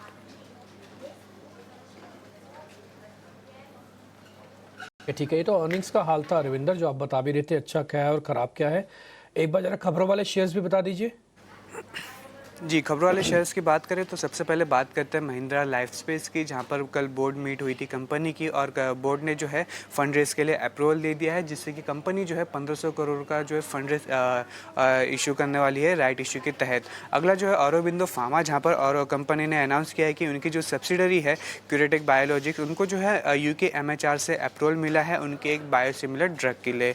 गेल भी आज फोकस में रह सकता है, जहाँ पर गेल और गवर्नमेंट ऑफ कर्नाटक ने जो है एक MOU साइन किया है रिन्यूएबल एनर्जी प्रोजेक्ट के लिए अप टू 1 गीगावाट। इसी के साथ साथ पंजाब नेशनल बैंक भी फोकस में रह सकता है, जहाँ पर एक खबर निकल कर आ रही है कि पंजाब नेशनल बैंक ने जो है एक सप्लीमेंट एग्रीमेंट साइन किया है, जिससे कि बैंक जो है अपना जो एंटायर स्टेक है India SME asset reconstruction company को उसको सेल करने वाली है। अगला जो है एशियन पेंट, जहाँ पर एज पर ET सोर्सेस है कि ET सोर्सेस बता रहे हैं कि रिलायंस जो है वो अपना 4.9% का जो स्टेक है उनका एशियन पेंट में उसको सेल कर सकती है, जिसके चलते आज एशियन पेंट में भी जो है एक्शन देखने को मिल सकता है। आखिर में बात करेंगे कोरोमंडल इंटरनेशनल और नायका कि जहाँ पर MSCI में रेजिंग में जो है ये दोनों ही स्टॉक जो है MSCI ग्लोबल स्टैंडर्ड इंडेक्स में जो है ये इंक्लूजन हो सकते हैं, और ये जो चेंजेस है वो 38 मई 2025 से इफेक्टिव होगा। और IFR रिसर्च के मुताबिक कोरोमंडल का जो इंक्लूजन है वो पैसिव इन्फ्लो आ सकता है $227 मिलियन का, वहीं नायका का जो है इन्फ्लो हो सकता है $181 मिलियन का। तो जिसके चलते नायका और कोरोमंडल इंटरनेशनल भी जो आज फोकस में रह सकते हैं। ठीक है जी, पॉइंट टेकन है आपने। खबर वाले शेयर्स भी बता दिया और आपने ये भी बता दिया कि अर्निंग के लिहाज से कैसे काम करना चाहिए इस समय। चलिए आगे बढ़ जाते हैं, अब जरा इसमें से कुछ एक शेयर छांट लेते हैं और ये नायका को ही लेके आइएगा जरा स्क्रीन पर, क्योंकि उसका MSCI के अंदर इंक्लूजन हो रहा है। नायका पे एक बार हरीश आप जरा टेक्निकल चेक करके बताइए इसके चार्ट्स क्या कह रहे हैं। बिल्कुल डिम्पी जी, नायका का चार्ट स्ट्रक्चर देखते हैं तो देखिए नीचे से कंसोलिडेशन के बाद एक पॉजिटिव ब्रेकआउट दिया है और 200 डे मूविंग एवरेज का क्रॉस भी किया है, उसके ऊपर सस्टेनेबल हो रहा है कुछ वीक्स के साथ। तो मुझे लग रहा है कि इमीडिएट सपोर्ट जोन है 192 के अराउंड, और मुझे लग रहा है कि ओवरऑल तेजी रहेगा आगे भी। तो मुझे लग रहा है कि ऊपर के वो 200 से लेकर 210 तक ऊपर के लेवल्स दिख सकते हैं आगे जाके। तो सेटअप बहुत सही है और पिछले कुछ टाइम से कंसोलिडेशन के बाद फिर से एक बार बाइंग देखने मिला है कल और परसों के दिन। तो मुझे लग रहा है कि कंटिन्यूस अप ट्रेंड ही रहेगा। ऊपर के लेवल 210 के लिए हम लोग एक्सपेक्ट कर सकते हैं ऊपर का टारगेट्स। ठीक है, डन, ओके, पॉइंट टेकन है सर। और दूसरा एक गार्डन रीच बिल्डर्स भी एक बार आप चेक करो सर, ये भी आपको ही चेक करना होगा हरीश जी, क्योंकि नंबर्स तो अच्छे हैं। इसमें नंबर्स में मैं ज़्यादा जाऊंगा नहीं, नंबर्स काफ़ी फैंटास्टिक हैं। स्क्रीन पे सारे नंबर्स दिखा देना। कल की क्लोजिंग अच्छी हुई है। अब मेरे को आपसे ये पता करना है कि अगर मान लो गैप हो गया फिर क्या करना है। बिल्कुल रिम्पी जी, अगर देखा जाए तो ये डिफेंस स्टॉक्स है, जब से डिफेंस स्टॉक्स में मोमेंटम है, इस स्टॉक में भी अच्छा खासा मोमेंटम देखने मिला है कुछ दिनों से। कल के दिन ऑलमोस्ट 5% का मुनाफा था और उसके हिसाब से अगर देखा है तो मार्केट्स में एक लॉन्ग रेजिस्टेंस जोन था ऑलमोस्ट 1885 के अराउंड। तो कल के सत्र में वो क्रॉस किया है। मुझे लग रहा है कि आगे जाके एक स्ट्रॉन्ग रैली देखने मिल सकता है इस स्टॉक में, क्योंकि ये जो वोलेटाइल स्टॉक है, मुझे लग रहा है कि इसमें कई बार 10 to 15% का मूव भी आ सकता है इंट्राडे में ही। तो मुझे लग रहा है कि ये शानदार स्टॉक है अभी फिलहाल के लिए, और सेटअप भी अच्छा, बहुत सही सेटअप बना है और एक हॉरिजॉन्टल रेंज से निकल के बाहर आ रहा है। मुझे लग रहा है कि आगे में 2000 अगर क्रॉस कर दिया तो मुझे लग रहा है कि आगे भी 2100 से 2200 के लेवल से आगे देखने मिल सकता है। तो इमीडिएट रेजिस्टेंस जोन 2000 का है आज के लिए।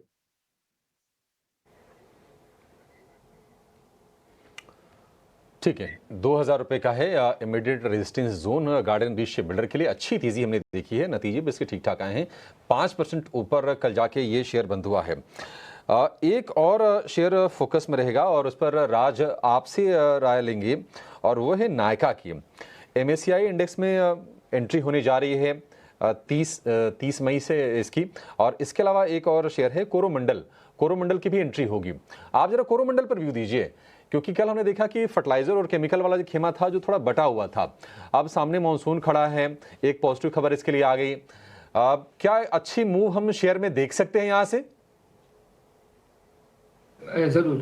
तो जो फर्टिलाइजर्स और ये जो स्टॉक्स थे वो काफ़ी हद तक फोकस में आए थे कि उनमें एक्यूमुलेशन फेज तो चालू हो गया था फरवरी मार्च के लो लेवल्स के बाद से।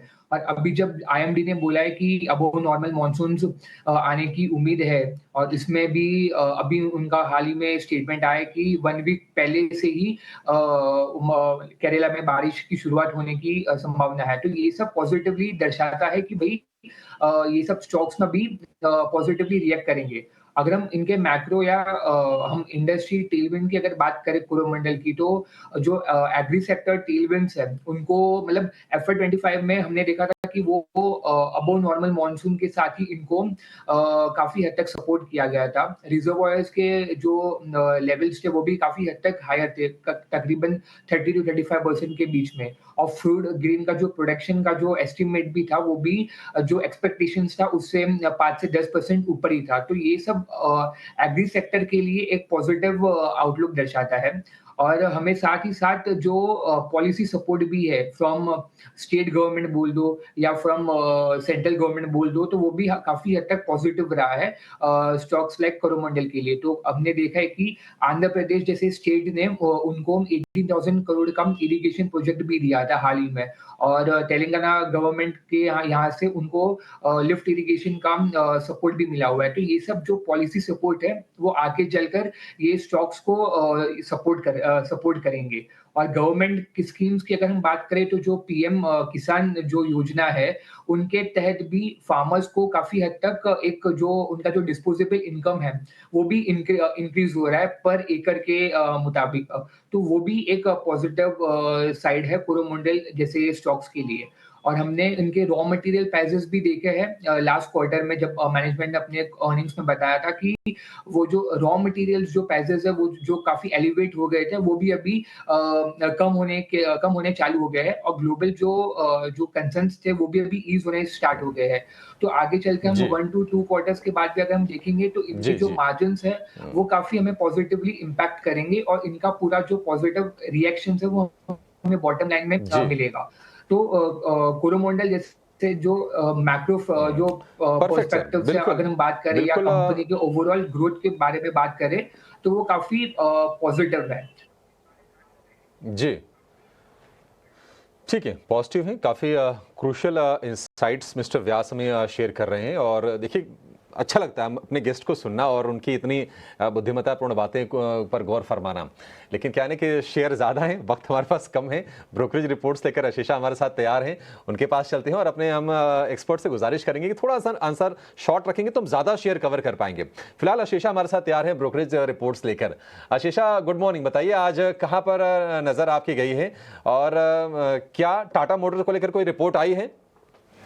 बिल्कुल अभिषेक, गुड मॉर्निंग। और हाँ, टाटा मोटर्स पर रिपोर्ट आई है। नुवामा की सबसे पहले रिपोर्ट आई है जहां पर उन्होंने रेड्यूस की रेटिंग बरकरार रखी है और टारगेट प्राइस जो पहले 720 रुपये प्रति शेयर था वो घटाकर 670 रुपये प्रति शेयर का कर दिया है। उनका मानना है कि JLR में मीडियम टर्म में अनसर्टेनिटी रह सकती है। जियोपॉलिटिकल और टैरिफ वॉर के चलते शॉर्ट टर्म में जैगवार लैंड रोवर के नतीजों पर इम्पैक्ट दिखेगा, जिसके चलते उन्होंने रेड्यूस की रेटिंग और अपने लक्ष्य भी घटाकर 670 रुपये प्रति शेयर कर दिया है। इसके अलावा टाटा स्टील के नतीजे परसों आए थे, लेकिन याद रखें कल मैनेजमेंट की कमेंट्री निकल कर आई, जिसके बाद नुवामा ने स्टॉक को अपग्रेड किया है। खरीदारी की राय 177 रुपये प्रति शेयर का लक्ष्य रखा है। उन्होंने कहा कि नतीजे तो अनुमान के मुताबिक थे, लेकिन याद रखें यूरोप में अभी भी लॉसेस है। हालांकि मैनेजमेंट का मानना है कि लॉसेस अब ग्रेजुअली कम होते हुए नजर आएंगे, लेकिन नुवामा ने अपने टारगेट प्राइसेस बढ़ाए हैं। 177 रुपये प्रति शेयर का लक्ष्य टाटा स्टील पर रखा है। इसके अलावा सिप्ला के नतीजे भी ड्यूरिंग मार्केट कल आए थे। नुवामा ने होल्ड की रेटिंग 1620 रुपये प्रति शेयर का लक्ष्य रखा है।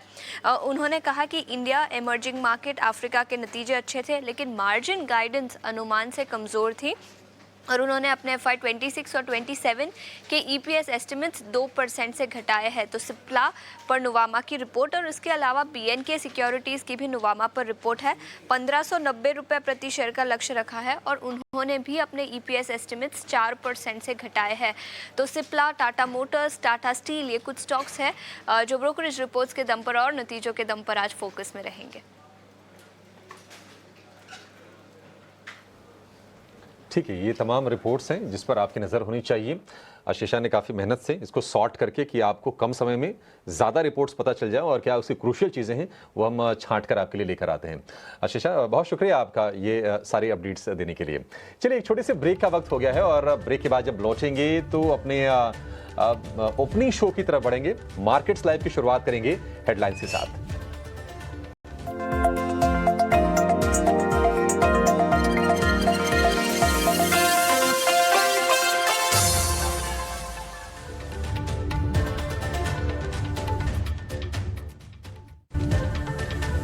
आप देख रहे हैं मार्केट्स लाइव। आपके साथ मैं हूं मानसी दवे और मेरे साथ दिल्ली स्टूडियो से मेरे दोनों सहयोगी डिम्पी कालरा और अभिषेक सत्यव्रतम मौजूद हैं। साथ ही हमारे साथ हमारी फंडामेंटल और टेक्निकल एक्सपर्ट की पैनल है और आज की हमारी पैनल जो है ज्यादातर कह सकते हैं डेब्यू कर रही है 18 आवर्स स्वदेश के साथ और बेहद खुशी के साथ हम वेलकम कर रहे हैं निमेश ठाकर का, हरीश जुजारे का और साथ ही राज का। थोड़ी ही देर में राजेश पालविया और कुणाल बोथरा भी हमारे साथ मौजूद होंगे। तो दमदार पैनल के साथ आइए मार्केट्स लाइव की शुरुआत करते हैं।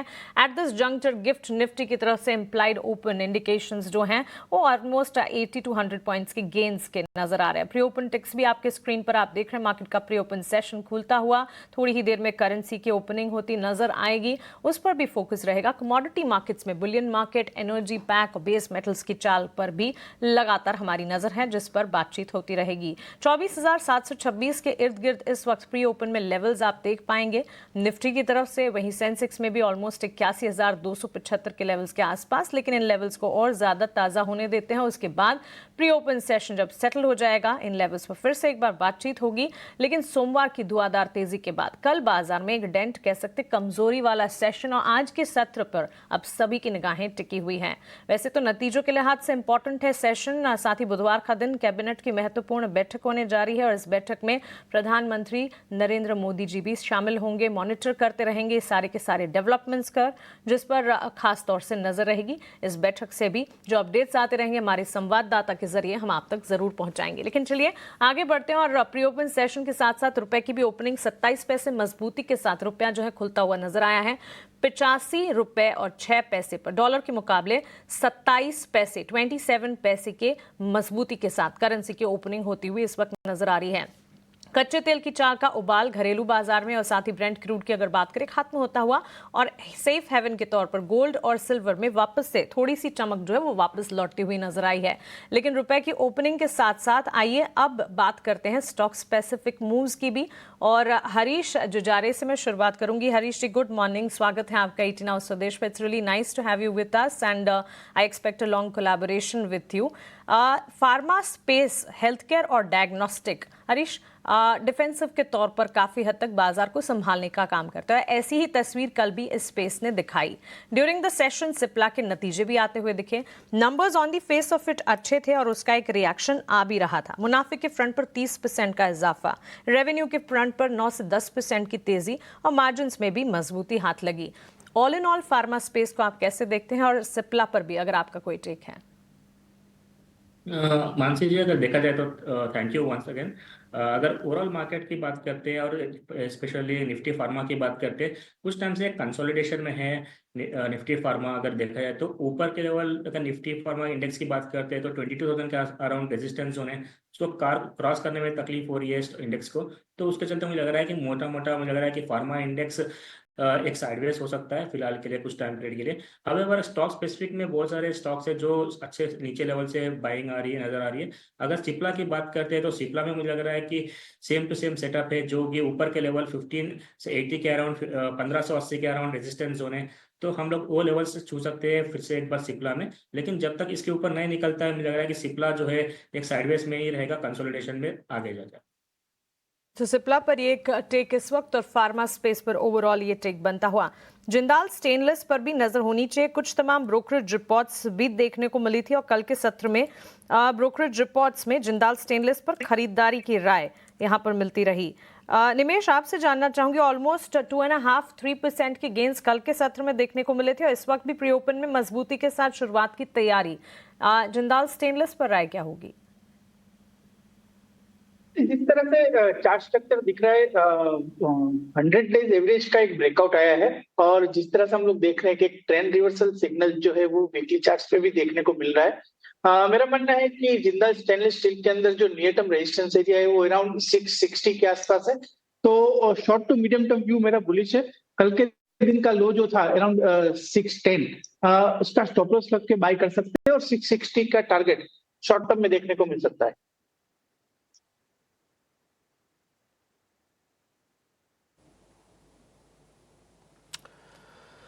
ठीक है, ये कुछ एक अलग अलग स्टॉक्स पे चर्चा हो ही रही है, और इस बीच अगर आप देखेंगे तो लेवल्स अभी फ्रीज तो नहीं हुए हैं, बट वो बढ़त नहीं मिल रही है। जैसे मैंने आपको शुरुआत में भी कहा था, मेरे को तो लगता भी नहीं है कि 100 पॉइंट ऊपर खुलेगा, और अगर खुल भी गया तो शायद पूरी तरह से ना भी टिके। अभी 2-4 मिनट में और सेटल हो जाएगा। अभी तो 46 पॉइंट की ही सिर्फ हल्की सी बढ़त मेरे को दिख रही है निफ्टी के अंदर, सिर्फ क्योंकि एडजस्ट भी नहीं हुआ इसके बावजूद ही। आगे बढ़ते हैं। एक शेयर मेरे पास और भी है जिसके बारे में मेरे को थोड़ा पता करना है, वो है पीरावेल एंटरप्राइजेस। 1000 के ऊपर बढ़िया बंद हुआ हुआ है। निमेश भाई से पता करता हूँ। निमेश, आप इसको ट्रैक करते हो पीईएल को? आज प्लस करना है कि छोड़ देना है? जी जरूर सर। देखिए, पीएल का कल काफी अच्छी स्ट्रेंथ देखने को मिली थी अपनी मार्केट के अंदर, और अगर आप चार्ट देखें तो एक रेजिस्टेंस एरिया के नजीक ट्रेड कर रहा है। मेरा मानना है कि थोड़ा वेट एंड वॉच करना चाहिए, और कल का हाई अराउंड जो था वो 1090 के आसपास का था। अगर कल का हाई ब्रेक करता है तो डेफिनेटली एक ब्रेकआउट मिलेगा और स्टॉक को बाय करना चाहिए। बट फिलहाल अभी के लिए थोड़ा वेट एंड वॉच कीजिए, और 1090 अगर ब्रेक करता है तो डेफिनेटली व्यू मेरा बुलिश रहेगा पिरामिड एंटरप्राइज के ऊपर, और बाय करने का रिकमेंड रहेगा। ठीक है। कल एक और शेयर भी था जिसमें कल अच्छा डैमेज हुआ, वो था यूपीएल का शेयर। कल ये 5% नीचे आके बंद हुआ। ओपन टेस्ट काफ़ी स्ट्रांग था, शॉर्टिंग काफ़ी एग्रेसिव थी। हरीश, एक बार इसको जरा आप चेक करो। यूपीएल ये और आज ढहेगा, यानी कि और नीचे जाएगा? हाँ डिम्पी जी, अगर कल के सत्र में देखा है तो ऑलमोस्ट 4% डाउन साइड था यूबीएल। तो अभी भी फिलहाल एग्जैक्टली एक सपोर्ट जोन के आसपास आके रुका है। कल के दिन 200 डे मूविंग एवरेज हम लोग मान सकते हैं जो 2000 लेवल्स के अराउंड है। तो 2000 लेवल्स का जो मेजर सपोर्ट जोन है, अगर इसके ऊपर टिका है तो एक थोड़ा रिकवरी देखने मिल सकता है। हाउएवर अगर 2000 के नीचे अगर फिसलता है तो मुझे लग रहा है कि फिर से एक बार जो नीचे का सपोर्ट जोन बेस है तो 1900 के अराउंड, तो वो लेवल्स हम लोग एक्सपेक्ट कर सकते हैं वो इसमें। तो क्योंकि मोटा मोटा अगर देखा जाए तो स्टॉक एक रेंज में है, कुछ टाइम पीरियड से ऊपर की ओर 2500 का 2250 के आसपास रेजिस्टेंस जोन है, और नीचे की ओर 1900 का सपोर्ट जोन है। तो इसी रेंज में प्राइस स्टॉक प्राइस ट्रेड हो रहा है। तो मुझे लग रहा है कि फिलहाल के लिए आज के लिए 2000 का इमीडिएट सपोर्ट है। अगर इसके नीचे फिसलता है तो फर्दर वीकनेस देखने मिल सकता है। नहीं तो मुझे लग रहा है अगर कोई बाइंग है या कोई ऑलरेडी होल्ड कर रहा है तो 2000 का स्टॉप लॉस मेंटेन करना चाहिए।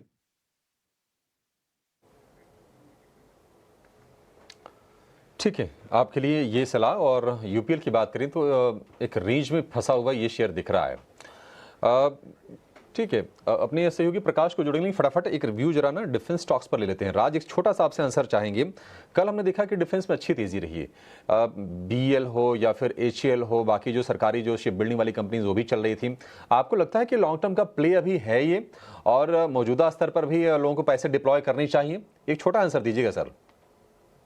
सो डिफेंस अगर आप देखोगे तो वो 2000 जो जुलाई के 2024 से मार्च 25 तक डिफेंस स्टॉक्स के के प्राइस करेक्शंस में काफ़ी हमें देखने को मिला था, लेकिन अप्रैल में इनमें ज़बरदस्त रिबाउंड हुआ है।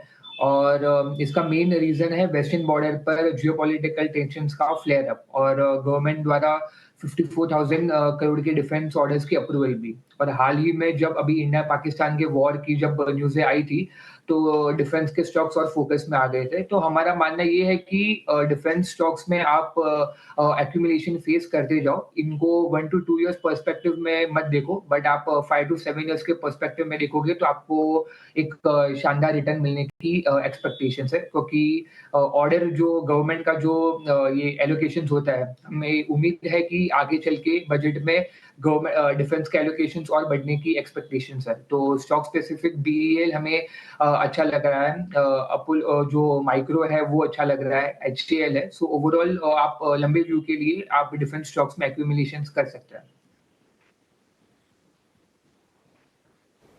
ठीक है, BEL का नाम लिया राज ने और 340 रुपए का भाव है। अपोलो माइक्रो का नाम लिया उन्होंने। ये कुछ शेयर्स है जहां पर आप अपने पैसे डिप्लॉय कर सकते हैं अगर आपको अभी पोजीशन लेनी है डिफेंस स्पेस में तो। लेकिन सरकारी बैंकों के साथ कल वित्त मंत्री निर्मला सीतारमण एक अहम बैठक करने वाली हैं और ET नाउ को सूत्रों से मिली जानकारी के मुताबिक बैठक में बैंकों के वित्तीय प्रदर्शन को लेकर चर्चा होगी। क्या कुछ हो सकता है बैठक में, जरा इसको विस्तार समझते हैं। हमारे सहयोगी प्रकाश प्रियदर्शी हमारे साथ फोन लाइन पर जुड़ गए हैं। प्रकाश, गुड मॉर्निंग, बताइए क्या जानकारी है आपके पास? देखिए, इम्पोर्टेंट बैठक है, एनुअल रिव्यू मीटिंग है। जो PSU बैंक्स हैं उनके फाइनेंशियल परफॉर्मेंस की अगर बात करें, जिसमें कई इम्पोर्टेंट एस्पेक्ट्स हैं जिस पर फोकस किया जाएगा। जो जानकारी हमें मिल रही है उसके हिसाब से FY25 में बैंकों का जो फाइनेंशियल परफॉर्मेंस रहा है उसके लिए जो पैरामीटर्स पहले से डिसाइड किए गए हैं उन पैरामीटर्स के हिसाब से परफॉर्मेंस कैसा रहा है उसके आलोक में ये समीक्षा बैठक होगी। साथ ही साथ कुछ और इम्पोर्टेंट मसले हैं जिस पर वित्त मंत्री फोकस कर सकती हैं, जिसमें सबसे इम्पोर्टेंट होगा डिपॉजिट मोबिलाइजेशन। जैसा कि आपको पता है कि PSU बैंक्स के जो डिपॉजिट हैं उसमें गिरावट देखने को मिली है और ये एक चिंता की बात है और वित्त मंत्री पहले भी इस मसले पर बैंकों को आगाह कर चुकी हैं कि वो जरूरी कदम उठाएं, कंज्यूमर सेंट्रिक स्टेप्स लें ताकि जो डिपॉजिट है उसमें बढ़ोतरी लाने में मदद मिले। उसी कॉन्टेक्स्ट में ये बैठक और इम्पोर्टेंट होगी कि अभी तक बैंक ने क्या स्टेप्स लिए हैं, डिपॉजिट ग्रोथ में कितनी इम्प्रूवमेंट देखने को मिली है, आगे दिनों में कौन किस तरह के स्टेप्स लिए जाएंगे, ये इम्पोर्टेंट होगा। साथ ही साथ सनराइज सेक्टर्स के लिए क्रेडिट ग्रोथ की स्थिति क्या है, डिजिटल इंफ्रास्ट्रक्चर की मजबूती के लिए कौन से कदम उठाए गए हैं, साइबर सिक्योरिटी के मसले पर काफी फोकस सरकार का रहने वाला है। आपको पता ध्यान होगा पिछले दिनों वित्त मंत्री ने बॉर्डर पे जो टेंशन है उसके कॉन्टेक्स्ट में एक बैठक की बैंक्स और बाकी फाइनेंशियल इंस्टीट्यूशंस के साथ भी, इंश्योरेंस कंपनीज के साथ भी, और उनको जरूरी निर्देश दिए गए थे। तो ये बैठक काफी इंपॉर्टेंट होने वाली है जहां पर फाइनेंशियल परफॉर्मेंस की समीक्षा तो होगी। साथ ही साथ कंज्यूमर सेंट्रिक अप्रोच किस तरीके का बैंकों का रहने वाला है, कंज्यूमर्स को और कौन सी सर्विसेज दी जा सकती हैं, और साथ ही साथ डिपॉजिट ग्रोथ के लिए बैंक कौन से कदम उठा रहे हैं। इन तीन कॉन्टेक्स्ट को अगर देखें तो ये बैठक काफी इंपॉर्टेंट साबित होने जा रही है। तो सभी बैंकों के जो प्रमुख हैं इस बैठक में शामिल होंगे, DFS सेक्रेटरी इस बैठक में शामिल होंगे और उम्मीद ये की जा रही है कि बैठक के बाद सरकार की तरफ से बयान जारी किया जाएगा कि आने वाला जो चालू वित्त वर्ष है उसमें बैंकों के लिए क्या टारगेट निर्धारित किया गया है और कौन कौन से जरूरी कदम उठाए जा रहे हैं। ठीक है प्रकाश, बहुत शुक्रिया। तो डिजिटल इंफ्रा हो गया, इसके अलावा साइबर सिक्योरिटी हो गया, ये तो खैर रूटीन वाली चीज़ें हैं, लेकिन जो कंसर्न रहा है बैंकों के लिए वो रहा है डिपॉजिट ग्रोथ का। और तनाव ये है कि अगर रेट कट घट रहे हैं तो डिपॉजिट रेट भी घटते हैं, फिर पैसे आएंगे कैसे बैंकों में, ये थोड़ा सा चैलेंजिंग ज़रूर हो जाता है। लेकिन एक काम करते हैं, आगे बढ़े। प्रकाश, बहुत शुक्रिया आपका ये तमाम अपडेट देने के लिए। अब 9 के नवरत्न पर भी नजर डालते हैं। हमारे सहयोगी रविंद्र हमारे साथ जुड़े हुए हैं ये 9 शेयर लेकर, जो आज एक्शन जरूर दिखाएंगे। रविंद्र, बताइए। जी, नवरत्नों में सबसे पहले बात करते हैं टाटा मोटर्स की, जहां पर टाटा मोटर्स ने अपने Q4 के नंबर जो अनाउंस किए थे और कंपनी का जो रेवेन्यू है 1,19,503 करोड़ पर देखने को मिला था। वहीं अगर बात करें मार्जिन्स की, कंपनी का जो मार्जिन है फ्लैट देखने को मिला ईयर ऑन ईयर बेसिस पर। तो और अगर बात करें JLR EBIT की, तो JLR EBIT है वो 10.7% पर देखने को मिला था Q4 में। तो ओवरऑल टाटा मोटर्स के जो Q4 के नंबर रहे हैं अबाव एस्टिमेट रहे हैं। अगला जो भारतीय एयरटेल, जहाँ पर भारतीय एयरटेल के जो रेवेन्यू है उसमें 6% की जो है ग्रोथ देखने को मिली सिक्वेंशियल बेसिस पर। वहीं अगर बात करें मार्जिन्स की, मार्जिन्स में जो है ऑलमोस्ट 200 बेसिस पॉइंट की जो है अपटिक देखने को मिली क्वार्टर बेसिस पर। तो भारतीय एयरटेल के जो Q4 के नंबर रहे वो इनलाइन रहे विद एस्टिमेट। गैलेक्सो फार्मा में भी जो अपने Q4 के रिजल्ट अनाउंस किए हैं और कंपनी का जो Q4 में जो रेवेन्यू है उसमें जो है 5% का अपटिक देखने को मिला है ईयर ऑन ईयर बेसिस पर। वहीं अगर बात करें मार्जिन्स की, मार्जिन्स में जो है अच्छा खासा उछाल देखने को मिला है, 27.7% से बढ़कर 34.2% पर देखने को मिला है। तो ओवरऑल जो है गैलेक्सो फार्मा के नंबर भी जो है गुड रहे। अगला जो है गार्डन रीच शिप बिल्डिंग, जहाँ पर गार्डन रीच शिप बिल्डिंग का जो रेवेन्यू है उसमें जो अच्छा खासा उछाल देखने को मिला है, उसमें 62% की जो है ग्रोथ देखने को मिली है ईयर ऑन ईयर बेसिस पर। वहीं वहीं मार्जिन्स में भी जो है अच्छा खासा उछाल देखने को मिला है, जो 8.9% से बढ़कर 13.5% पर देखने को मिला है। अगला जो है एशियन पेंट, जहाँ पर एज पर एटी सोर्सेज जो है रिलायंस जो है अपना 4.9% का जो है स्टेक सेल कर सकती है एशियन पेंट में। महिंद्रा लाइफ स्पेस भी आज फोकस में रह सकता है, जहाँ पर कंपनी ने कल बोर्ड मीट में जो है फंड रेज के लिए अप्रूवल दे दिया है, जिससे कि कंपनी जो है 1500 करोड़ का फंड रेज करने वाली राइट इशू के तहत। अगला जो ऑरोबिंदो फार्मा, जहाँ पर कंपनी ने अनाउंस किया है कि उनकी जो सब्सिडरी कंपनी है क्यूरेटेक बायोलॉजिक्स, उनको जो है यूके MHRA से जो है अप्रूवल मिला है उनके एक बायोसिमिलर ड्रग से। पंजाब नेशनल बैंक भी आज फोकस में रह सकता है, जहाँ पर पंजाब नेशनल बैंक ने जो है एक सप्लीमेंट एग्रीमेंट साइन किया है, जिससे कि वो है अपना एंटायर स्टेक जो है उनका इंडिया SME एसेट रिकंस्ट्रक्शन में उनको जो है सेल करने वाली है। आखिर में बात करेंगे कोरोमंडल इंटरनेशनल और नायका की, जहाँ पर MSCI में रेजिंग में ये दोनों ही स्टॉक जो है MSCI standard global standard index में जो है इंक्लूजन हो सकते हैं, और ये जो चेंजेस है वो 30 मई से इफेक्टिव हो सकता है। और according to IIFL alternate desk के मुताबिक जो है कोरोमंडल जो है उसका पैसिव इनफ्लो जो है $227 मिलियन का हो सकता है, वहीं नायका का जो है $181 मिलियन का हो सकता है। तो जिसके चलते नायका और कोरोमंडल इंटरनेशनल भी जो है फोकस में रह सकते हैं। ठीक है रविंद्र, बहुत शुक्रिया। ये 9 के नवरत्न यानी कि गागर में सागर, आपको एक साथ 9 ऐसे स्टॉक्स मिल जाते हैं जहां पर एक्शन जरूर दिखता है। कई बार ऐसा होता है कि आपको अपॉर्चुनिटी नहीं मिल पाती, क्योंकि गैप के साथ खुलते हैं या फिर नीचे होते हैं, तो उसके चलते बट ये है कि हाँ फोकस में जरूर रहेंगे। चलिए बाजार की शुरुआत की तरफ बढ़ेंगे। गिफ्ट निफ्टी इंडिकेट वैसे कर रहा था कि 80-85 पॉइंट ऊपर निफ्टी खुलेगा। शुरुआत जो हुई है वो करीब उसी तर्ज पर ऑलमोस्ट हुई है। 80 अंकों पर आपको निफ्टी दिखेगा, और सेंसेक्स की बात करें तो करीब 200 अंकों के आसपास की मजबूती आपको सेंसेक्स में दिखेगी इस वक्त, और निफ्टी बैंक है करीब 150 अंक ऊपर। तो कल जो गिरावट बाजार में हमने देखी, 350 अंक गिरा था निफ्टी, आज 50-60 अंकों के आसपास की उसमें रिकवरी हो गई है। निफ्टी बैंक करीब 450 नीचे आया था, तो करीब आज 250 अंक ऊपर आकर आज कारोबार कर रहा है। आईटी में कल प्रॉफिट टेकिंग का सेशन था, आज आईटी में थोड़ी सी आपको तेजी दिखेगी। आईटी इंडेक्स देखिए करीब 0.25% की बढ़त के साथ कारोबार कर रहा है। एडवांस डिक्लाइन का रेशियो कल भी अच्छा था और आज भी ये आपको अच्छा दिखेगा। एनएससी पर करीब 1650 शेयर मजबूती के साथ कारोबार कर रहे हैं, और हम डिक्लाइंस की बात करें तो 325 शेयर इस वक्त आपको गिरावट के साथ कारोबार करते हुए दिखेंगे। तेजी कहां पर है? टाटा स्टील में तेजी है 2% के आसपास का। भारतीय एयरटेल के हालांकि प्रॉफिट में डिप आया है, लेकिन ये शेयर आपको 1.5% ऊपर कारोबार करता हुआ दिखेगा। श्रीराम फाइनेंस ऊपर है। इसके अलावा अगर हम मेटल की और माइनिंग की बात करें, JSW स्टील हो गया, कोल इंडिया हो गया, 0.5% के आसपास की मजबूती पर इसमें कारोबार हो रहा है। बाजार का दिग्गज रिलायंस, यहां पर भी हम देख रहे हैं कि करीब 0.5% की मजबूती पर ही कारोबार हो रहा है, और सपोर्ट आज मिल रहा है आईसीसी बैंक से भी। 0.5% के गेंस आईसीसी बैंक के शेयर में भी आपको दिखेंगे। गिरावट वाले अगर हम शेयरों की बात करें तो टाटा मोटर्स के नंबर थोड़े कमजोर आए हैं, और जो रिपोर्ट्स भी आई हैं वो भी एनकरेजिंग नहीं है टाटा मोटर्स को लेकर, और प्रॉफिट ऑलमोस्ट 50% गिर गया है, और उसके चलते शेयर में हम गिरावट देख रहे हैं। करीब 3% के आसपास की नरमी आपको टाटा मोटर्स शेयर में दिखेगी। 750 रुपए के आसपास पहुंच गया था रिकवरी में ये शेयर, अब ये गिर के आ गया है 690 रुपए के भी नीचे। और इसके साथ साथ हम देख रहे हैं कि कुछ और ऑटो शेयर आज कमजोरी दिखा रहे हैं। हीरो मोटो ने कल जो गेंस दिखाया था रिजल्ट के बाद, आज पूरा का पूरा गेंस सरेंडर कर दिया है। एशियन पेंट्स को लेकर खबर आई थी कि रिलायंस अपनी स्टेक इसमें बेच रहा है, और करीब 1.25% नीचे आपको ये शेयर दिखेगा।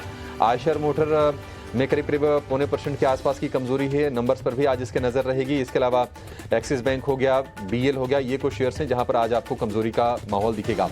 AB कैपिटल के नंबर कल बाजार के आखिरी घंटे के दौरान आए थे, आज हम देखने की तेजी है करीब 2.25% के आसपास का। इसके अलावा नायका हमने देख रहे हैं कि 1.5% के आसपास की तेजी है।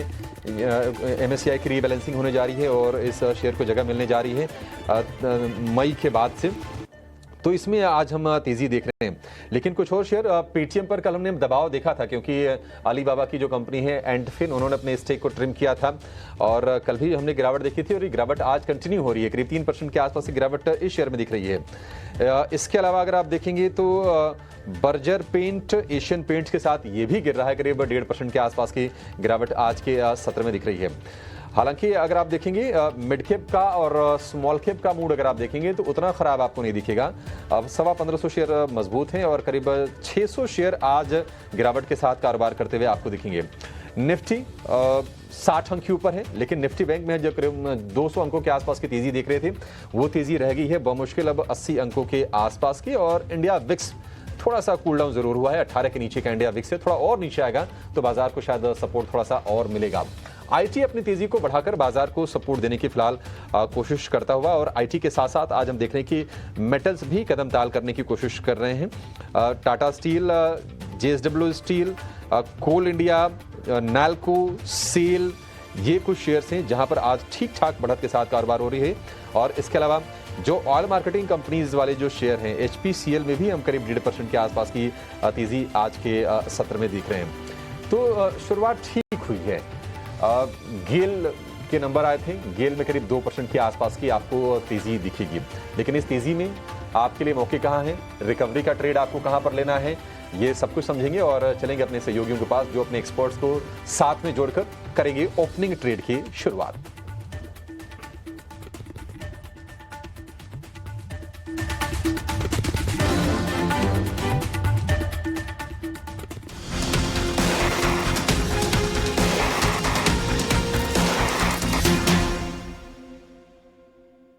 निमेश भाई, मार्केट की ओपनिंग है, चेक भी कर लिया सब कुछ, आपका ट्रेड कौन सा ट्रेड दोगे आप?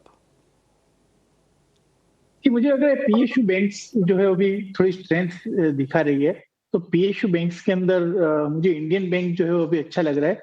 इंडियन बैंक के अंदर जो है मैं बाय रिकमेंड दूंगा। इंडियन बैंक को टारगेट स्टॉप लॉस तो दो फिर साथ में।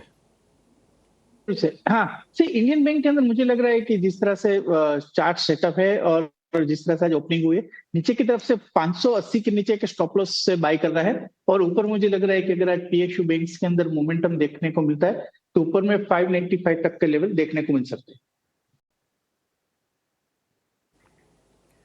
ठीक है, डन। 580 के नीचे का स्टॉप, 595 तक के टारगेट है, तो एक रेंज का इंट्राडे स्विंग का एक ट्रेड इंडियन बैंक के अंदर है।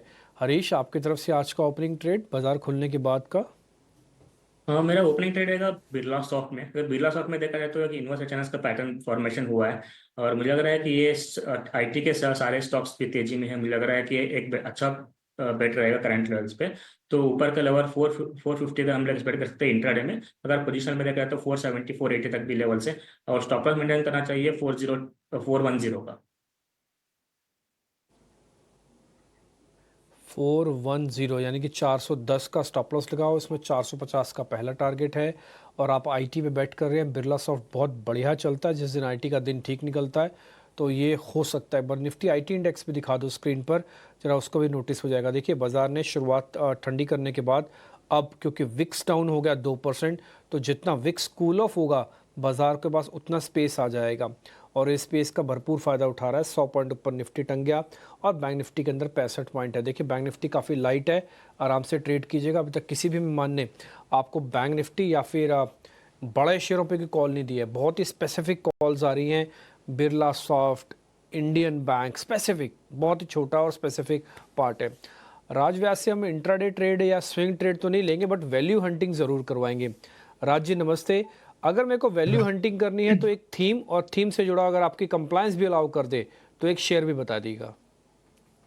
तो जैसे अगर हम वैल्यू बाय की बात करें या जो भी, तो हमें लग रहा है कि अभी जो एग्रो केमिकल्स का जो स्पेस है या एग्रो पेट्रोकेमिकल्स का जो स्पेस है वो काफ़ी हमें अच्छा लग रहा है।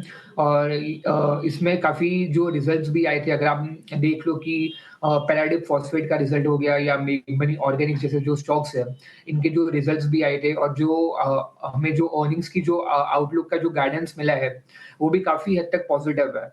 तो और जो अभी आईएमडी का जो फोरकास्ट भी जैसे हमने मॉर्निंग में डिस्कस किया था कि वो काफ़ी अबव नॉर्मल मॉनसून्स की एक्सपेक्टेशंस है, तो बोथ मैक्रो इकोनॉमिक फैक्टर्स और जो कंपनी के जो इंटरनल्स है वो काफ़ी पॉजिटिव दर्शाते हैं। तो वैल्यू हंटिंग के मामले में पैराडिप फॉस्फेट और जो ये मेगमनी ऑर्गेनिक्स है, ये दो स्टॉक्स पे हम फोकस कर सकते हैं over the next few quarters, like 1-2 quarters आपकी उसके हिसाब से आप देख सकते हो कि शॉर्ट टर्म में भी आप ये ले सकते हो।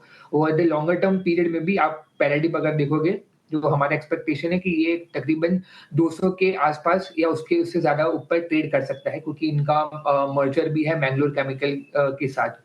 तो उनको एक एनसीएलटी अप्रूवल का एक एक्सपेक्टेशन है, वो भी अगर मिल जाएगा तो स्टॉक को और एक बुलिश सेंटिमेंट ये बूस्ट कर देगा इन्वेस्टर्स का कॉन्फिडेंस। तो वैल्यू हंटिंग में हमें ये 2 स्टॉक्स अभी अच्छे नजर आ रहे हैं।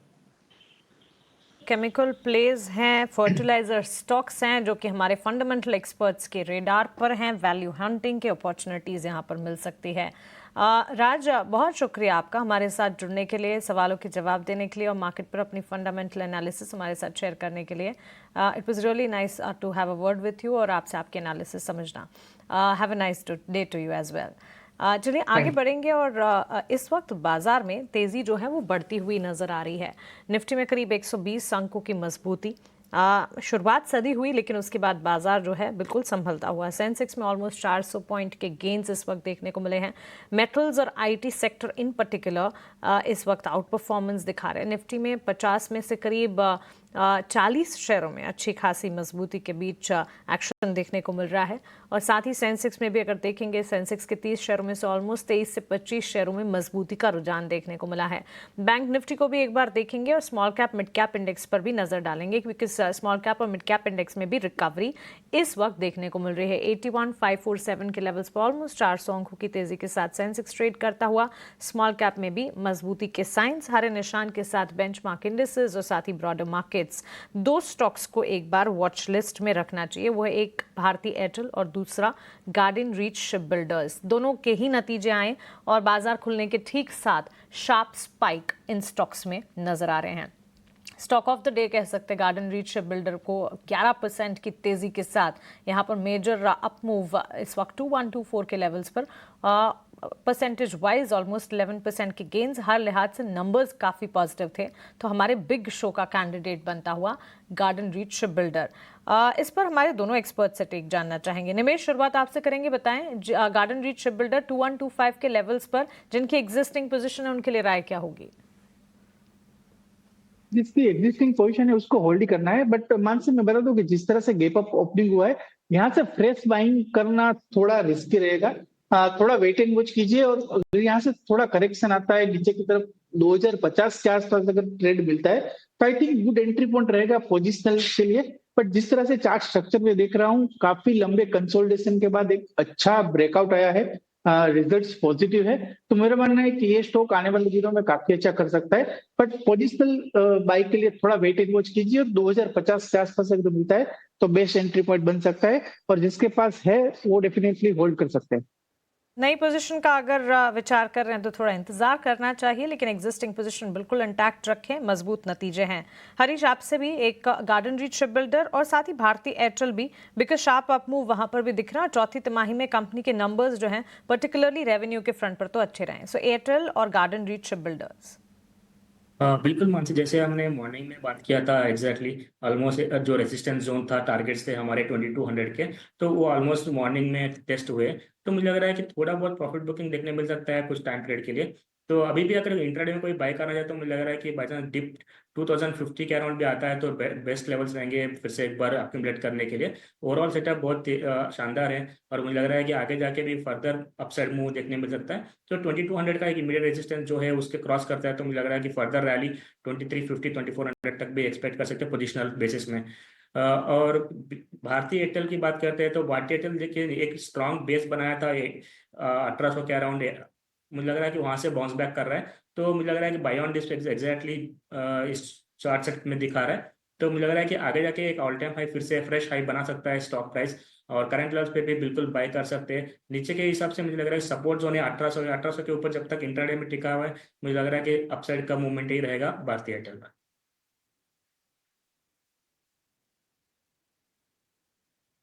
क्या रहेगा, तेजी का मोमेंटम रहेगा। ठीक ठाक। आज तीसरा सबसे ज़्यादा चढ़ने वाला शेयर ये है निफ्टी में, 2% के आसपास के गेंस हैं और 3 ही शेयरों में 2% से ज़्यादा की तेज़ी है। श्रीराम फाइनेंस है और इसके अलावा टाटा स्टील है जिसमें कि लगभग 4% के आसपास की तेज़ी है। लेकिन जहां पर गिरावट है, मिस्टर राज व्यास, कल हीरो मोटो के नंबर आए थे और नंबर तो ठीक ठाक ही दिखे थे, शेयर में हमने करीब 2% के आसपास की तेज़ी भी दिखी, हाईएस्ट एवर इन्होंने रेवेन्यू पोस्ट किया, डिविडेंड भी दिया, इसके अलावा एक्सपोर्ट को लेकर नंबर भी ठीक आ रहे हैं, ईवी पर कंपनी पुश बढ़ा रही है ऐसी मैनेजमेंट ने जानकारी दी है, सब कुछ तो ठीक रहा। फिर ये कल के गेंस क्यों सरेंडर कर दिए शेयर ने सर, और आपकी एनालिसिस क्या कह रही है रिजल्ट को लेकर?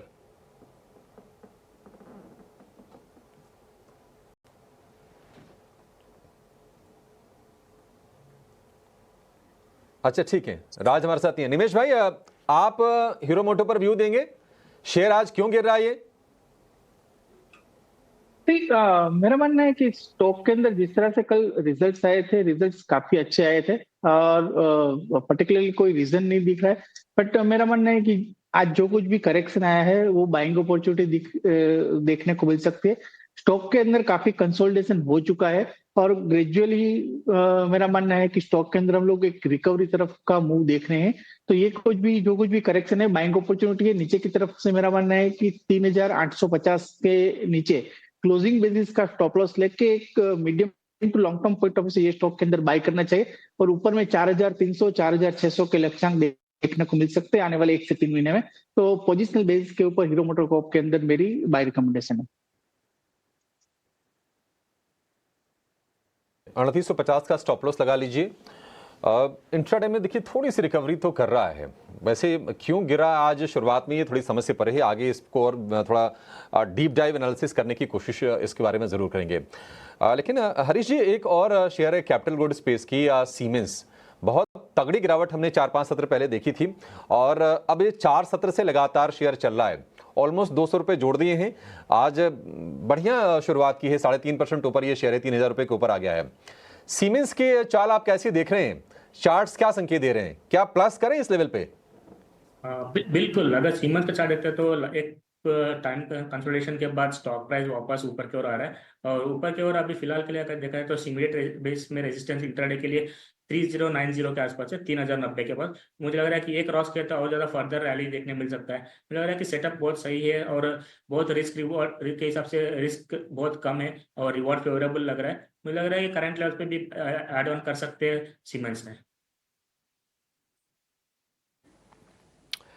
ठीक है, पॉइंट टेकन। थोड़ी वॉलिटिलिटी अभी भी रहेगी। देखो 18 के आसपास का विक्स ऑल दो 1 से 1.5% डाउन है, बट उतार चढ़ाव काफ़ी ज़्यादा है। चेक करने के लिए आप एक काम कर लो, 24,800 के कॉल पुट अपनी स्क्रीन पे लगा के रख लो, आपको काफ़ी हद तक वो आइडिया देती रहेगी। निमेश भाई शुक्रिया आपका, थैंक यू वेरी मच आज हिस्सा बनने के लिए शो का। और हरीश आपका भी शुक्रिया, आज कार्यक्रम में आप हमारे साथ जुड़े। राजेश पालवी मेरे को स्क्रीन पर दिख रहे हैं, उनसे जरा करते हैं बातचीत। राजेश सर नमस्ते, थैंक यू वेरी मच समय देने के लिए। मेरे को लगता है सर मार्केट फिर से एक रेंज में फंस गया है। ये 24,400-500 एक सपोर्ट है और 24,800 का एक रेजिस्टेंस एरिया होगा, आप भी यही मानते हैं सर? गुड मॉर्निंग डिम्पी जी, गुड मॉर्निंग एवरीवन। सो देखिए, निफ्टी के पॉइंट ऑफ व्यू से थोड़ा सा यहाँ पे एक पॉज देखने को मिल रहा है, बट मार्केट में अभी भी मोमेंटम बाइंग साइड का ही है और काफी strong buying action across the board देखने को मिल रही है और स्टॉक स्पेसिफिक एक्शन तो काफी इंकरेजिंग है। तो हमें लगता है कि एक बड़ी रैली के बाद एक बड़ा मूव जो देखने को मिला था मंडे के सेशन में, उसके बाद थोड़ा पॉज यहाँ जरूर इंडेक्स पॉइंट ऑफ व्यू से है। बट यहाँ पे अभी अगर हम देखें तो 25,550 500 जो कि एक मेजर पुट बेस्ड कॉन्सेंट्रेशन है, उसको कंफर्टेबली मार्केट होल्ड करते हुए दिख रहा है। और हमने देखा है कि निफ्टी के सारे कॉन्स्टिट्यूएंट्स एक रोटेशनल बेसिस पे कहीं ना कहीं बाइंग इंटरेस्ट यहाँ पे दिखा रहे हैं। तो टेक्सचर अभी भी बुलिश है और हमें लगता है कि ये मोमेंटम फर्दर एक्सटेंड होते हुए दिखेगा और 24,800 से लेके 25,000 की तरफ निफ्टी का मूव कंटिन्यू होते हुए रहेगा। तो बाय ऑन डिप्स की ही रणनीति है अभी भी। जब तक हम 24,500 24,450 के ऊपर बने हुए, छोटी मोटी गिरावट जो मिल रही है या वॉलेटिलिटी जो देखने को मिल रही है, उसमें बाइंग ही रखना चाहिए। और बैंक निफ्टी में भी अब 55,000 के स्लाइटली ऊपर हम ट्रेड कर रहे हैं, तो अगर इसके ऊपर बने रहे तो यहाँ भी थोड़ा बाइंग इंटरेस्ट वापस लौटते हुए दिखेगा और बैंक निफ्टी में भी स्ट्रेंथ जो बनना चाहिए वो 55,200 के ऊपर बनेगी एंड देन फिर ये रैली एक्सटेंड होगी 55,800 की तरफ। तो अभी हमें लगता है कि एज सच कोई डर वाला या एज सच कोई घबराहट नहीं है मार्केट में। मार्केट में बाइंग इंटरेस्ट बिल्कुल बना हुआ है और ये रैली एक्सटेंड होते हुए दिखेगी, ऐसा हमारा मानना है। नहीं, इसमें कोई दो राय नहीं है, मैं भी यही मानता हूँ कि मार्केट तो काफ़ी स्ट्रॉन्ग हैंड्स पे है, बट क्या होता है ना, स्विंग होते हैं तो स्विंग्स के बेनिफिट्स हमको लेने हैं बाइंग ऑन डिप करके और सेल ऑन राइज करके, but still in the range के अंदर जब तक वो रेंज ब्रेकआउट ना हो। अच्छा राजेश सर, एक शेयर्स बता दीजिए अपने, आपके शेयर्स कौन से हैं? तो डिम्पी जी, पहला स्टॉक तो कैपिटल मार्केट थीम से ही रहेगा और उसमें एंजल वन हमें पसंद आ रहा है। 7-8 वीक के कंसोलिडेशन के बाद स्टॉक ने अब ब्रेकआउट दिया और जिस तरीके के बाइंग फ्लो हमने पूरे कैपिटल मार्केट है उससे जुड़ी कंपनियों में देखने को मिले, एंजल वन में हमें लगता है कि ये रैली एक्सटेंड होते हुए दिखेगी। 2600 से लेके 2650 की तरफ ये स्टॉक बढ़ सकता है। यहाँ पे बाय किया जा सकता है विद स्टॉप लॉस ऑफ 2480। दूसरा स्टॉक जो हमें पसंद आ रहा है वो है मेटल स्पेस से। आज मेटल स्पेस में भी एक अच्छा मोमेंटम बना है और जिस तरीके के मूव ओपनिंग से ही हमने देखा है सारे मेटल स्टॉक्स में आए, यहाँ पे जिंदल स्टील एंड पावर को फोकस में रखना चाहिए। वीकली चार्ट पे अगर इसको एनालाइज करें तो एक कॉन्ट्रैक्टिंग ट्रायंगल का ब्रेकआउट अब यहाँ पे होते हुए दिख रहा है। स्टॉक कंफर्टेबली अब 200 डे मूविंग एवरेज को भी सरपास करने में कामयाब हुआ है, प्रीवियस स्विंग हाई का ब्रेकआउट मिला है। तो जिस तरीके के structure Jindal steel and power के, हमें लगता है ये स्टॉक में अब नेक्स्ट टारगेट 960 970 की तरफ आते हुए दिख सकता है। बाय किया जा सकता है with stop loss of 905। Rajesh ji good morning. JSPL बाजार खुलने से पहले भी मैंने एक राय ली थी एक्सपर्ट से और अब आपका भी कन्विक्शन, आपकी भी मोहर लगती हुई, तो JSPL पर ध्यान रहे और साथ ही एंजल वन भी एज ट्रेडिंग कॉल 2600 के टारगेट्स को एंटिसिपेट करके इस स्टॉक में भी खरीदारी के मौके और JSPL 970 के टारगेट्स ऑलमोस्ट 926 के लेवल्स पर 2% की मजबूती के साथ इस वक्त स्टॉक में अप मूव जारी है। स्टॉक स्पेसिफिक बाजार में मेजर कंट्रीब्यूशन आज सबसे पहले भारती एयरटेल की तरफ से, इन्फोसिस, रिलायंस, L&T एंड महिंद्रा ये स्टॉक्स हैं जो कि अच्छा खासा एक्शन दिखा रहे हैं।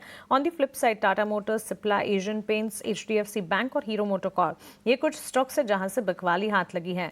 सेक्टर स्पेसिफिक बाजार की चाल को अगर आज समझेंगे, सारे सेक्टर्स में अच्छा एक्शन इस वक्त है। तो start with metal out perform करते हुए रियल एस्टेट, एनर्जी, IT ये सारे के सारे बास्केट्स हैं जो कि काफी अच्छी एक्शन के साथ तेजी के साथ कामकाज कर रहे हैं। वहीं mid select players, automobile space, FMCG, financial services, इन तमाम स्पेसेस में अच्छा खासा एक्शन है। हालांकि फार्मा ने शायद एक बैक सीट ली है। निफ्टी फार्मा इंडेक्स पर भी नजर होनी चाहिए, लाल निशान के साथ हल्का फुल्का दबाव वहां पर शायद देखने को मिला है। निफ्टी फार्मा इंडेक्स को देखेंगे, लेकिन हमारे साथ स्टूडियोज में कुणाल बोथरा जुड़ गए हैं। आइए उनका स्वागत करते हैं और उनसे समझते हैं कि बाजार की आज की शुरुआत को वो कैसे देख रहे हैं, साथ ही स्टॉक स्पेसिफिक मूव्स उनकी तरफ से क्या हैं। गुड मॉर्निंग कुणाल, बताएं, कल मंडे की शुरुआत काफी दमदार, फिर कल कह सकते हैं कि एक एंट्री अपॉर्चुनिटी दे रहा था बाजार और आज सदी हुई शुरुआत, कैसे देख रहे हैं आप मार्केट्स को? I think wonderful Monday, tepid Tuesday और आज मेरे ख्याल से आई थिंक थोड़ा सा शायद वाव वेडनेस हो सकता है फर्स्ट हाफ एटलीस्ट। मेरा मानना है कि हम कंसोलिडेट करने चाहिए लार्जली एक रेंज में, बिकॉज ये एक नेचुरल फेज होता है इंडेक्स का। बिकॉज जब इंडेक्स में एक 1000 पॉइंट का मूव देखते हैं, निफ्टी में जब मंडे को हमने देखा कि ऑलमोस्ट 900,000 पॉइंट का एक अप मूव था, उसके बाद बहुत नेचुरली होता है कि इंडेक्स कंसोलिडेट करे 3 से 4 दिनों में, बिकॉज जो गेन्स होती है उसको डाइजेस्ट करना बहुत ज़्यादा ज़रूरी होता है। और ऐसे मूव्स के बाद में इंडिकेटर्स बहुत सारे शॉर्ट टर्म चार्ट्स पे ओवरबॉट हो जाते हैं, तो उसे कूल ऑफ होना बहुत ज़्यादा ज़रूरी होता है। बिकॉज अगर वो हो जाता है तो हम एक्सपेक्ट करते हैं कि ये शॉर्ट टर्म मूव नहीं होता, बट ये ट्रेंडिंग मूव बन सकता है। और बेस्ट पार्ट अगर हम लास्ट 2 दिन से देख रहे हैं कि सेक्टर्स ओपन अप होते जा रहे हैं, मार्केट ब्रेथ ओपन अप हो रही है, काफ़ी सारे स्टॉक्स में हम देख रहे हैं कि बाइंग, वॉल्यूम बैक बाइंग हो रही है। तो ये इंडिकेशन है कि मार्केट जब ओपन अप हो जाता है और इंडेक्स कंसोलिडेट करता है कि ये मूव लास्ट कर सकता है और यहाँ पे ट्रेंडिंग नेचर बन सकता है। 24,500 का एक मेजर सपोर्ट हमने कल भी फ्लैग किया था। मेरे अनुमान से I think any dips towards 24,500 I think इसे बाइंग अपॉर्चुनिटी ली जानी चाहिए। अगर मैं इंडिविजुअल स्टॉक्स की बात करूं तो यहाँ पे मैं कुछ एक स्टॉक्स रिकमेंड करूंगा। पहला रहेगा बाय टाटा एलेक्सी पे, बिकॉज मेरा ऐसा मानना है कि स्टॉक बहुत ही बढ़िया चार्ट पैटर्न बना रहा है, 6000 के आसपास ट्रेड कर रहा है टाटा एलेक्सी। इस पर मैं बाय सजेस्ट करूंगा। यहाँ पे शॉर्ट टर्म ट्रेडर्स टारगेट रख सकते हैं 6280 का, स्टॉप लॉस 6000 का रख सकते हैं। और सेकंड रहेगा बाय आदित्य बिरला कैपिटल पे, 210 का मेजर ब्रेकआउट पॉइंट था एबी कैपिटल पे, सजेस्ट करूंगा टारगेट 225, स्टॉप लॉस 205। ठीक है, एबी कैपिटल और टाटा एलेक्सी 2 स्टॉक्स हैं जो कि इस वक्त कुणाल के फोकस रेडार पर है। ऑलमोस्ट 5% के गेन्स एबी कैपिटल में। कल ड्यूरिंग द सेशन ही एबी कैपिटल के नतीजे आए थे और नतीजों के ठीक बाद ये स्टॉक में हम देख रहे हैं one side up move. Tata Elxsi में भी ऑलमोस्ट 2% के गेन्स 6280 के स्तर आगे देखने को मिल सकते हैं। तेजी है और ये तेजी जो है वो इंटैक्ट रहेगी, ये मानना है कुणाल बोथरा का। इस वक्त निफ्टी नेक्स्ट कैटेगरी के कुछ और स्टॉक्स भी देख लेते हैं जहां पर अच्छा खासा एक्शन है। सीमेंस, सरप्राइजिंगली नंबर्स हमने देखा, एक आध फिगर, एक आध पैरामीटर को अगर छोड़ दें तो कोई खास दमदार नतीजे नहीं थे। बावजूद इसके सीमेंस के स्टॉक प्राइस में आज एक अप मूव है, ऑलमोस्ट 2% के गेंस। ऊपरी स्तरों से हल्की सी मुनाफा वसूली भी देखने को मिल रही है, लेकिन स्टॉक में अब भी मजबूती जारी है। राजेश जी, एक राय सीमेंस पर दीजिएगा 2983 के लेवल्स पर, ये आपको कैसा लगता है? आई थिंक ओपनिंग के बाद स्टॉक ने एक अच्छा मूव दिया है, लेकिन अगर स्टॉक के थोड़े शॉर्ट टर्म स्ट्रक्चर देखें तो एक अपने मल्टीपल सप्लाई जोन को अब ये निगोशिएट करते हुए दिख रहा है, जो कि प्लेस्ड है अराउंड 3010 3015 की जोन में।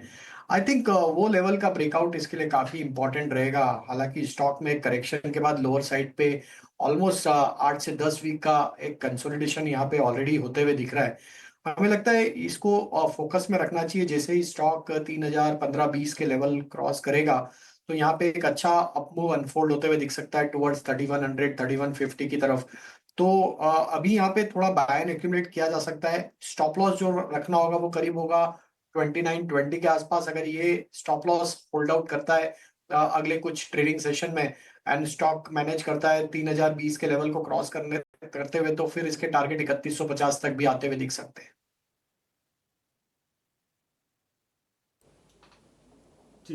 3150 तक के टारगेट हो जाएंगे। सीमेंस के 3000 रुपये के ऊपर के हमने भाव देखे हैं।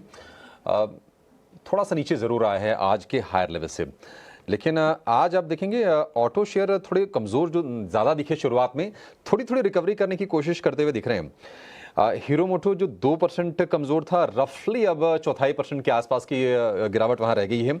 और टाटा मोटर्स में 1.5% के आसपास की कमज़ोरी है नतीजों के बाद।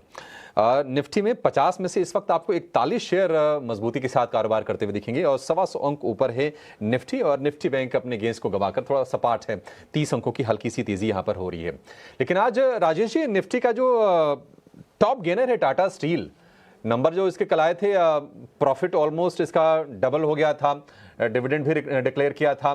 हालांकि वैसे तो मेटल थोड़े सिक्लिकल नेचर के होते हैं और ट्रेड के लिए ही रिकमेंड किए जाते हैं। इस ट्रेड इस बाउंस में कहां तक आपको जाता हुआ शेयर दिख रहा है?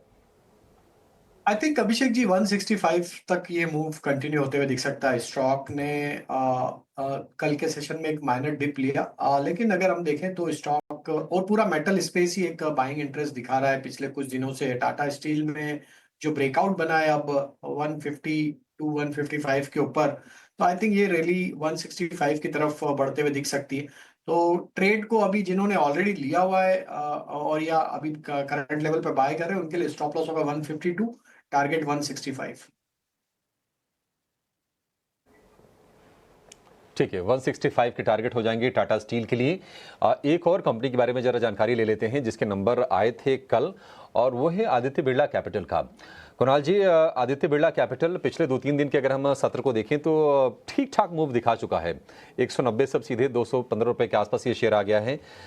एक और शेयर है, इस पर जरा आपसे व्यू चाहिए फाइनेंशियल स्पेस की, वह है मैक्स फाइनेंशियल। इसके बारे में आप जरा व्यू दीजिए। मैक्स फाइनेंशियल आपको चार्ट पर कैसा लग रहा है? तेजी आज ठीक ठाक है इसमें? तो आई थिंक मैक्स फाइनेंशियल काफ़ी इंटरेस्टिंग चार्ट है। इनफैक्ट लास्ट 1 वीक में हमने देखा था कि एक स्टॉक में 50-60 पॉइंट का गिरावट आया था। 1300 से 1250-1240 के आसपास स्टॉक ने एक शॉर्ट टर्म बॉटम बनाया था। वो जो लेवल था वो ऑलमोस्ट 20 DMA के लेवल्स को रीटेस्ट किया स्टॉक ने। तो जब एक फियर्स अप ट्रेंड होता है स्टॉक में, उसके बाद हम देखते हैं कि माइनर डिप्स होते हैं स्टॉक्स में। जब वो 20 DMA के आसपास आ जाता है, वहाँ से स्टॉक वापस से बाउंस बैक करता है। तो हमने एक ऑलमोस्ट सिमिलर चार्ट पैटर्न देखा है मैक्स फाइनेंशियल सर्विसेज में। 1250 के लेवल्स को डिप करके 20 DMA को रीटेस्ट करके स्टॉक ने वापस से एक अच्छा बाउंस दिया है। मेरा मानना है कि ये एक इंडिकेशन है कि स्टॉक एक बहुत ही क्लासिक अप ट्रेंड में है। 1250 यहाँ पे एक पोजिशनल स्टॉप लॉस बन सकता है। जो भी ट्रेडर्स यहाँ पे अगर बाय इनिशिएट करना चाहे तो मैं सजेस्ट करूँगा यहाँ पर। और मेरा ऐसा मानना है कि जो 20 DMA का लेवल है उसको एक ट्रेलिंग स्टॉप लॉस रख के इस ट्रेंड को राइड किया जाना चाहिए। अपसाइड में जनरली हम देखते हैं जब नया हाई ब्रेक होता है तो 50 to 70 पॉइंट्स जो पुराना डिप था, वो डिप जो है वो टारगेट बन जाता है। तो करीबन 1370 1380 का इनिशियल टारगेट रख सकते हैं MFSL पे। बट जैसे मैंने कहा कि अगर ट्रेंड सस्टेन हो जाता है स्टॉक में तो यहाँ से और भी ज़्यादा अपसाइड मिल सकता है। तो फिलहाल 1370 1380 का टारगेट रख सकते हैं MFSL पे।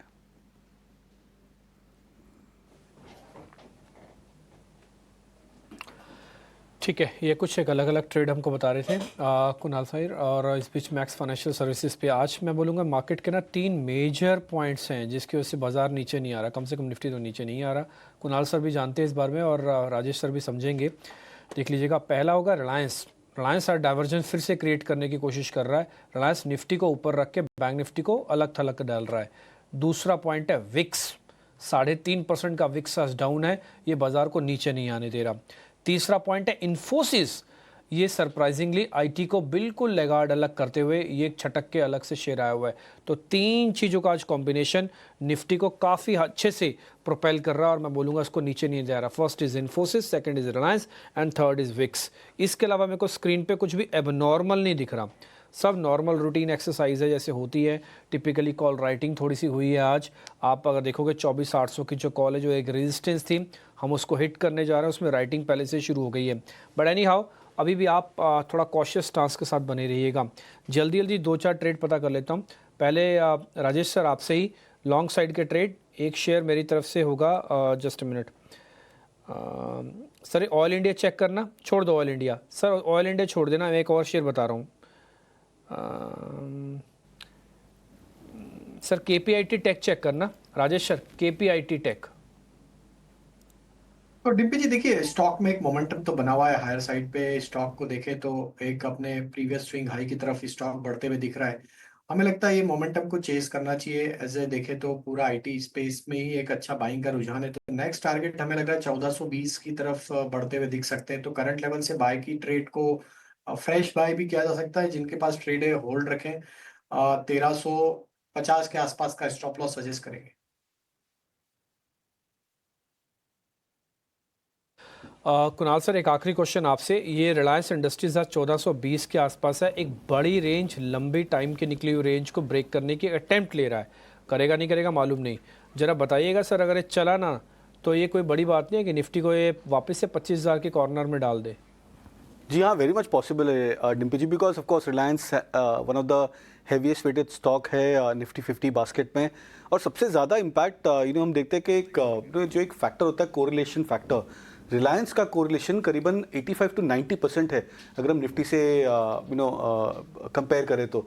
ये एक बहुत स्ट्रॉन्ग इंडिकेशन होता है। तो हम देखते हैं कि जब जब रिलायंस अगर पॉजिटिव परफॉर्म करता है तो उसका डायरेक्ट इम्पैक्ट ऑलमोस्ट 85% प्रोबेबिलिटी हो जाती है कि निफ्टी भी पॉजिटिव परफॉर्म करे उन दिनों में।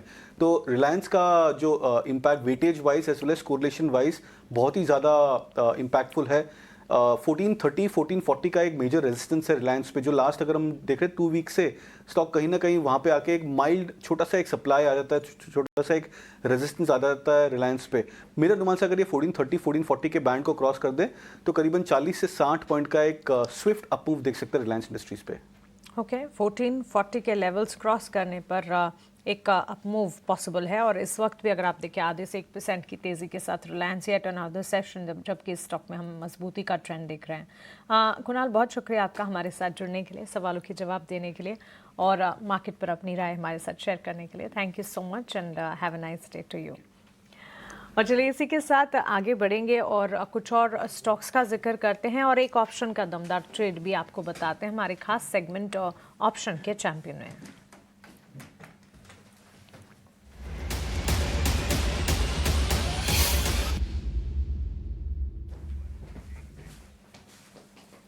आज ऑप्शन के चैंपियन में हमारे साथ अपनी ऑप्शन की रणनीति लेकर यस सिक्योरिटीज के लक्ष्मीकांत शुक्ला जुड़ गए हैं। लक्ष्मीकांत जी, गुड मॉर्निंग। बताएं कौन सा ऑप्शन का ट्रेड है आज हमारे लिए?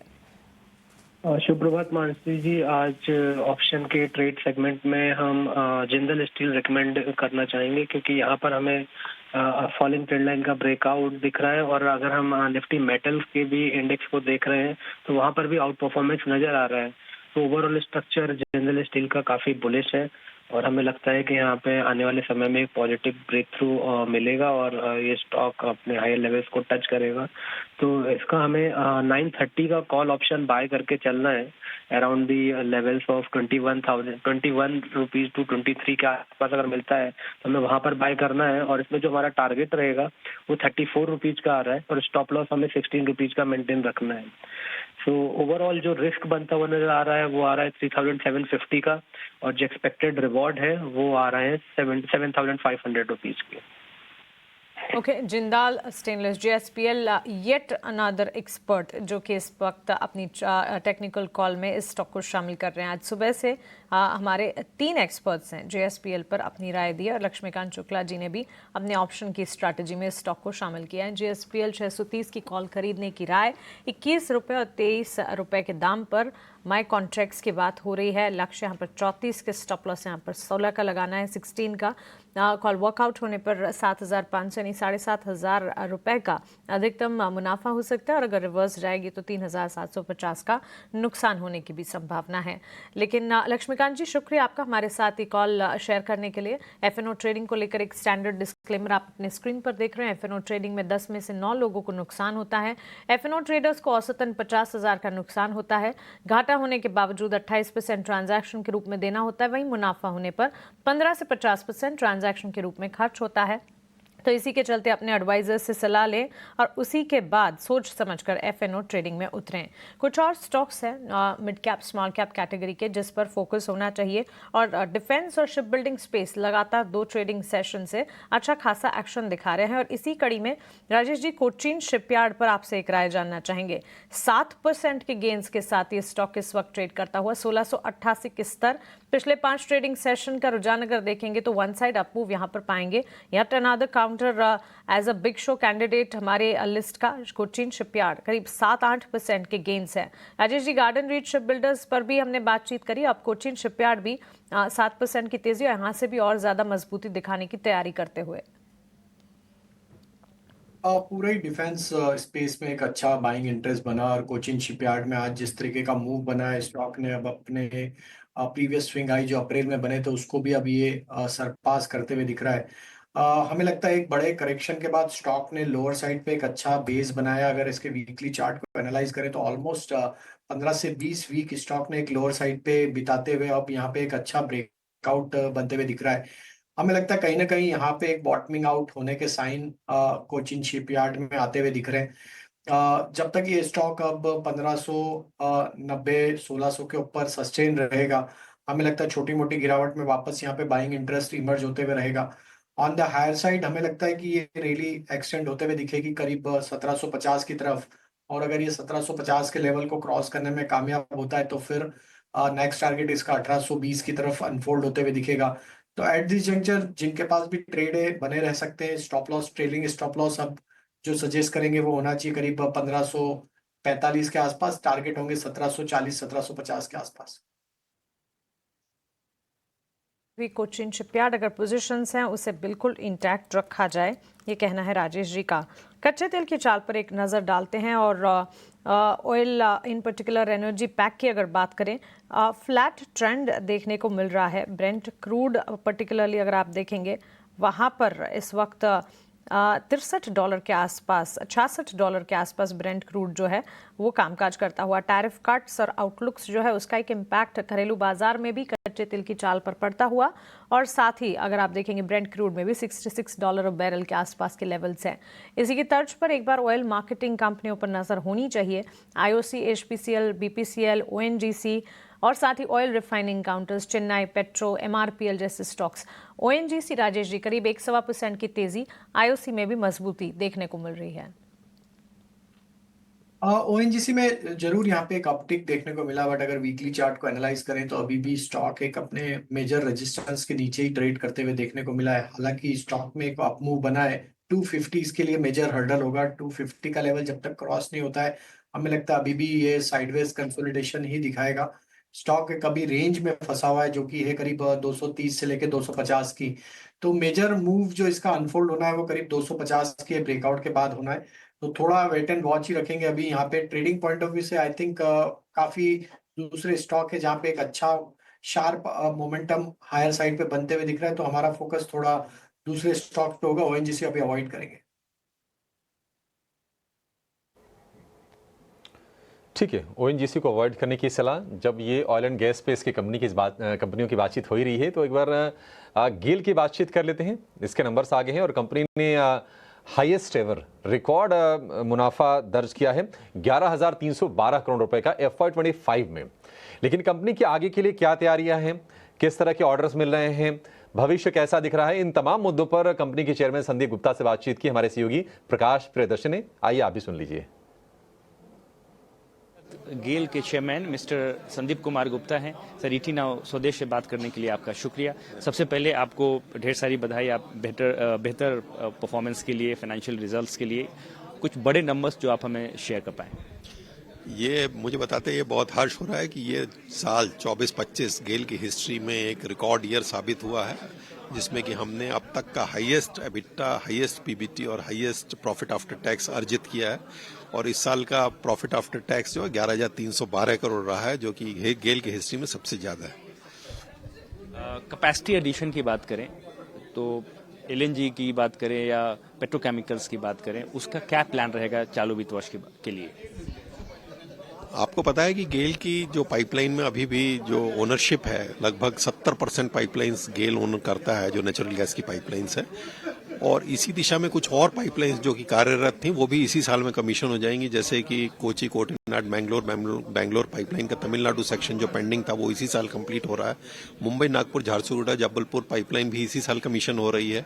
ऊर्जा गंगा पाइपलाइन जिसका कि धामरा हल्दिया सेक्शन और दुर्गापुर हल्दिया सेक्शन का, कोलकाता हल्दिया सेक्शन पेंडिंग था वेस्ट बंगाल का, वो भी इसी साल कंप्लीट हो जाएगा। और इसके अलावा श्रीकाकुलम अंगुल पाइपलाइन की स्पर पाइपलाइंस भी इसी साल कमीशन हो जाएंगी। सिर्फ इसके बाद हमारे पास गुरदासपुर जम्मू पाइपलाइन पे काम बचेगा, जो कि हमको अभी लेटली ऑथराइज हुई थी और जिसका कि टारगेट कंप्लीशन डेट मिडिल 26। तो ये पाइपलाइन के क्षेत्र में ये सारे प्रोजेक्ट्स कंप्लीट हो रहे हैं। इसके अलावा पेट्रोकेमिकल के प्रोजेक्ट्स हमारे 3 जो चल रहे हैं प्रोजेक्ट, तीनों इसी साल कमीशन हो जाएंगे। एक है पाटा में जो 60 KTA का पीपी प्लांट है, उसार में जो 500 KTA का पीडीएच पीपी प्लांट और मैंगलोर में 1.25 मिलियन मेट्रिक टन्स का पीटीए प्लांट, ये तीनों इसी साल कमीशन हो जाएंगे। और अकॉर्डिंगली इसी के हिसाब से हमारे अगले साल के रेवेन्यू और प्रॉफिट्स भी को भी गति मिलनी चाहिए। एक क्वेश्चन, क्योंकि आप यूएस से वॉल्यूम बढ़ा रहे हैं, एक टेंडर इनवाइट किया था आपने 26% स्टेक के लिए यूएस एलएनजी प्रोजेक्ट्स में, उस पर भी क्या स्टेटस है और उसमें किस तरीके से आप आगे बढ़ेंगे? ये इनिशियली हमने ये एक्सप्रेशन ऑफ इंटरेस्ट 23 में फ्लोट किया था, जो हमको कॉल ऑफ करना पड़ा था बिकॉज पॉज लग गया था वहाँ पे लिक्विफिकेशन प्लांट्स पे। अब क्योंकि वो रिवाइव हो गया है तो हमने भी अपना ईओआई रिवाइव कर दिया। और मैं बताते हुए बहुत खुशी है कि उसमें काफ़ी अट्रैक्टिव रिस्पॉन्स हमको मिला है और हम अब इस दिशा में उनको इवेल्युएट करेंगे उन ऑफर्स को और अकॉर्डिंगली फिर हम इस पर फैसला लेंगे। अभी यूएस इंपोर्ट की बात करें तो क्या स्टेटस है उसमें? इस साल क्या और बढ़ोतरी होगी? केल का ऑलरेडी हमारा यूएस से जो वॉल्यूम्स आ रहे हैं वो 5.8 मिलियन टन के हैं, जबकि हमारा टोटल पोर्टफोलियो आज की डेट में 14.5 मिलियन टन का है। तो हमारा तो बहुत एक लार्ज पोर्टफोलियो ऑलरेडी हमारे टोटल पोर्टफोलियो में। लेकिन कुछ और कंपनियां हैं जिनका कि यूएस से या तो नहीं है ऑफ टेक या बहुत कम ऑफ टेक है, उनके पास एक बहुत बड़ा स्कोप है, क्योंकि ये ट्रेड बैलेंस की जो बात चल रही है तो यूएस एलएनजी बढ़ाने में उनके पास एक बहुत अच्छा स्कोप है। लेकिन जैसे देश में कंजम्पशन बढ़ेगा तो हमको भी अगर कोई मौका मिलता है अपने ऑफ टेक बढ़ाने का यूएस से अच्छे दामों पे, तो हम भी इसमें डेफिनेटली रुचि रखेंगे। एलएनजी प्राइसेस की बात करें तो चालू वित्त वर्ष के लिए आपका प्राइस आउटलुक क्या होगा? प्राइस आउटलुक किसी के लिए भी गेस करना आजकल के अनसर्टेन एटमॉस्फेयर में बहुत ही मुश्किल है। लेकिन मेरा मानना है कि ब्रेंट प्राइसेस तो कम आ ही गए हैं, तो ऑयल लिंक्ड प्राइसेस सॉफन हो गए हैं और उसके साथ ही एचएच प्राइसेस भी मेरी उम्मीद है कि सप्लाईज बढ़ने की वजह से वो भी $3.5 से $4 की रेंज में ही रहने चाहिए। एक आखिरी सवाल, पोर्टफोलियो डाइवर्सिफिकेशन के पॉइंट ऑफ व्यू से, आप पोर्टफोलियो डाइवर्सिफाई कर रहे हैं, नेट जीरो का टारगेट है, उस दिशा में क्या टारगेट्स होंगे शॉर्ट टू मीडियम टर्म की बात करें? नहीं, हमारा नेट जीरो का टारगेट जो हम 2040 से 2035 एडवांस किया है और इस दिशा में हमारा काम, रिन्यूएबल प्रोजेक्ट्स की मैं बात कर रहा हूँ, इसी दिशा में हमारा काम है। और नेचुरली नेट जीरो को अचीव करने के लिए रिन्यूएबल पावर एक बहुत बड़ा उसमें रोल प्ले करेगा। तो हमारा भी रोड मैप है कि हम भी अपनी कैपेसिटी को रैंप अप करेंगे जैसे जैसे अपॉर्चुनिटी आएगी। लेकिन क्योंकि 2035 तक का लक्ष्य है तो हमारे पास अभी भी बहुत समय अवेलेबल है कंसीडर डिसीजन लेने के लिए। ठीक है, तो नतीजों के बाद हमने गेल के चेयरमैन संदीप गुप्ता से बातचीत की और शेयर आज हम देख रहे हैं कि 1% ऊपर ये कारोबार कर रहा है। प्रॉफिट पर थोड़ा हिट ज़रूर आया है, लेकिन जैसा कि कंपनी का इतिहास रहा है कि डिविडेंड देकर भी अपने निवेशकों को रिवॉर्ड करती है। राजेश जी, एक व्यू आपसे गेल पर चाहिए। हमने देखा था कि शेयर ये 225 के आसपास था, वहां से सीधे गिरा 150 के आसपास, फिर रिकवरी वाले फेज में है। वैसे फंडामेंटली तो बढ़िया स्टॉक है, सस्ता स्टॉक है, 3.5% की यील्ड भी है, लेकिन चार्ट्स क्या कह रहे हैं, ये रिकवरी अभी कहां तक ले जाएगी शेयर को?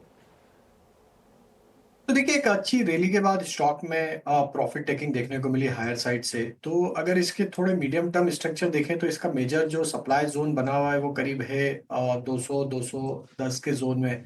जो बड़ी तेजी होनी है वो 210 के लेवल के बाद ही होगी, बट टाइम बिंग के लिए हमें लगता है थोड़ा कंसोलिडेशन देखने को मिलेगा स्टॉक में। नियर टर्म स्ट्रक्चर के हिसाब से देखें तो स्टॉक ऑलमोस्ट अपने 20 डे मूविंग एवरेज के आसपास ही ट्रेड करते हुए देखने को मिला है। यहाँ से हमें लगता है 192 195 इसके लिए एक इमीडिएट हर्डल है, तो वहां तक की अपसाइड बन सकती है स्टॉक में यहाँ पे, लेकिन स्टॉप लॉस जो फॉलो करना होगा ट्रेडिंग के लिए वो होगा 182 का।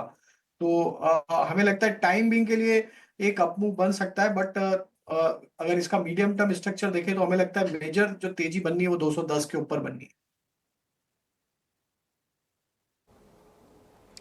ठीक है, मेजर जो तेजी बनेगी 210 के ऊपर बनेगी। हमने देखे 250 के आसपास के प्राइसेस देखे, हालांकि एक समय गुजर गया उस भाव के आसपास गए हुए, लेकिन 210 भी ठीक ठाक है। 186 का शेयर है, 210 चला जाए तो आपको बढ़िया रिटर्न्स यहाँ से 15-20% के आसपास के मिल जाएंगे, और बढ़िया है मार्केट में ट्रेडिंग बाउंस अगर इतना मिल जाए तो क्या चाहिए आपको। ठीक है, गेल को लेकर ये भी। राजेश जी बहुत शुक्रिया आपका। कोई डिस्क्लोजर शेयर करना चाहेंगे सर? आई थिंक जो भी स्टॉक्स पे चर्चा हुई है उसमें स्टॉक्स मेरे पर्सनल पोर्टफोलियो में नहीं है, लेकिन हाँ हम ब्रोकिंग इंडस्ट्री को रिप्रेजेंट करते हैं, तो ब्रोकिंग में हमारे क्लाइंट्स को जरूर हमने रिकमेंड किए होंगे ये स्टॉक्स। ठीक है Rajesh ji, thank you so much sir. फिर आपसे मुलाकात होगी। Always pleasure speaking to you. अच्छा लगता है हमें आपसे बातचीत करके। चलिए काम करते हैं, अब 10 बजने वाले हैं तो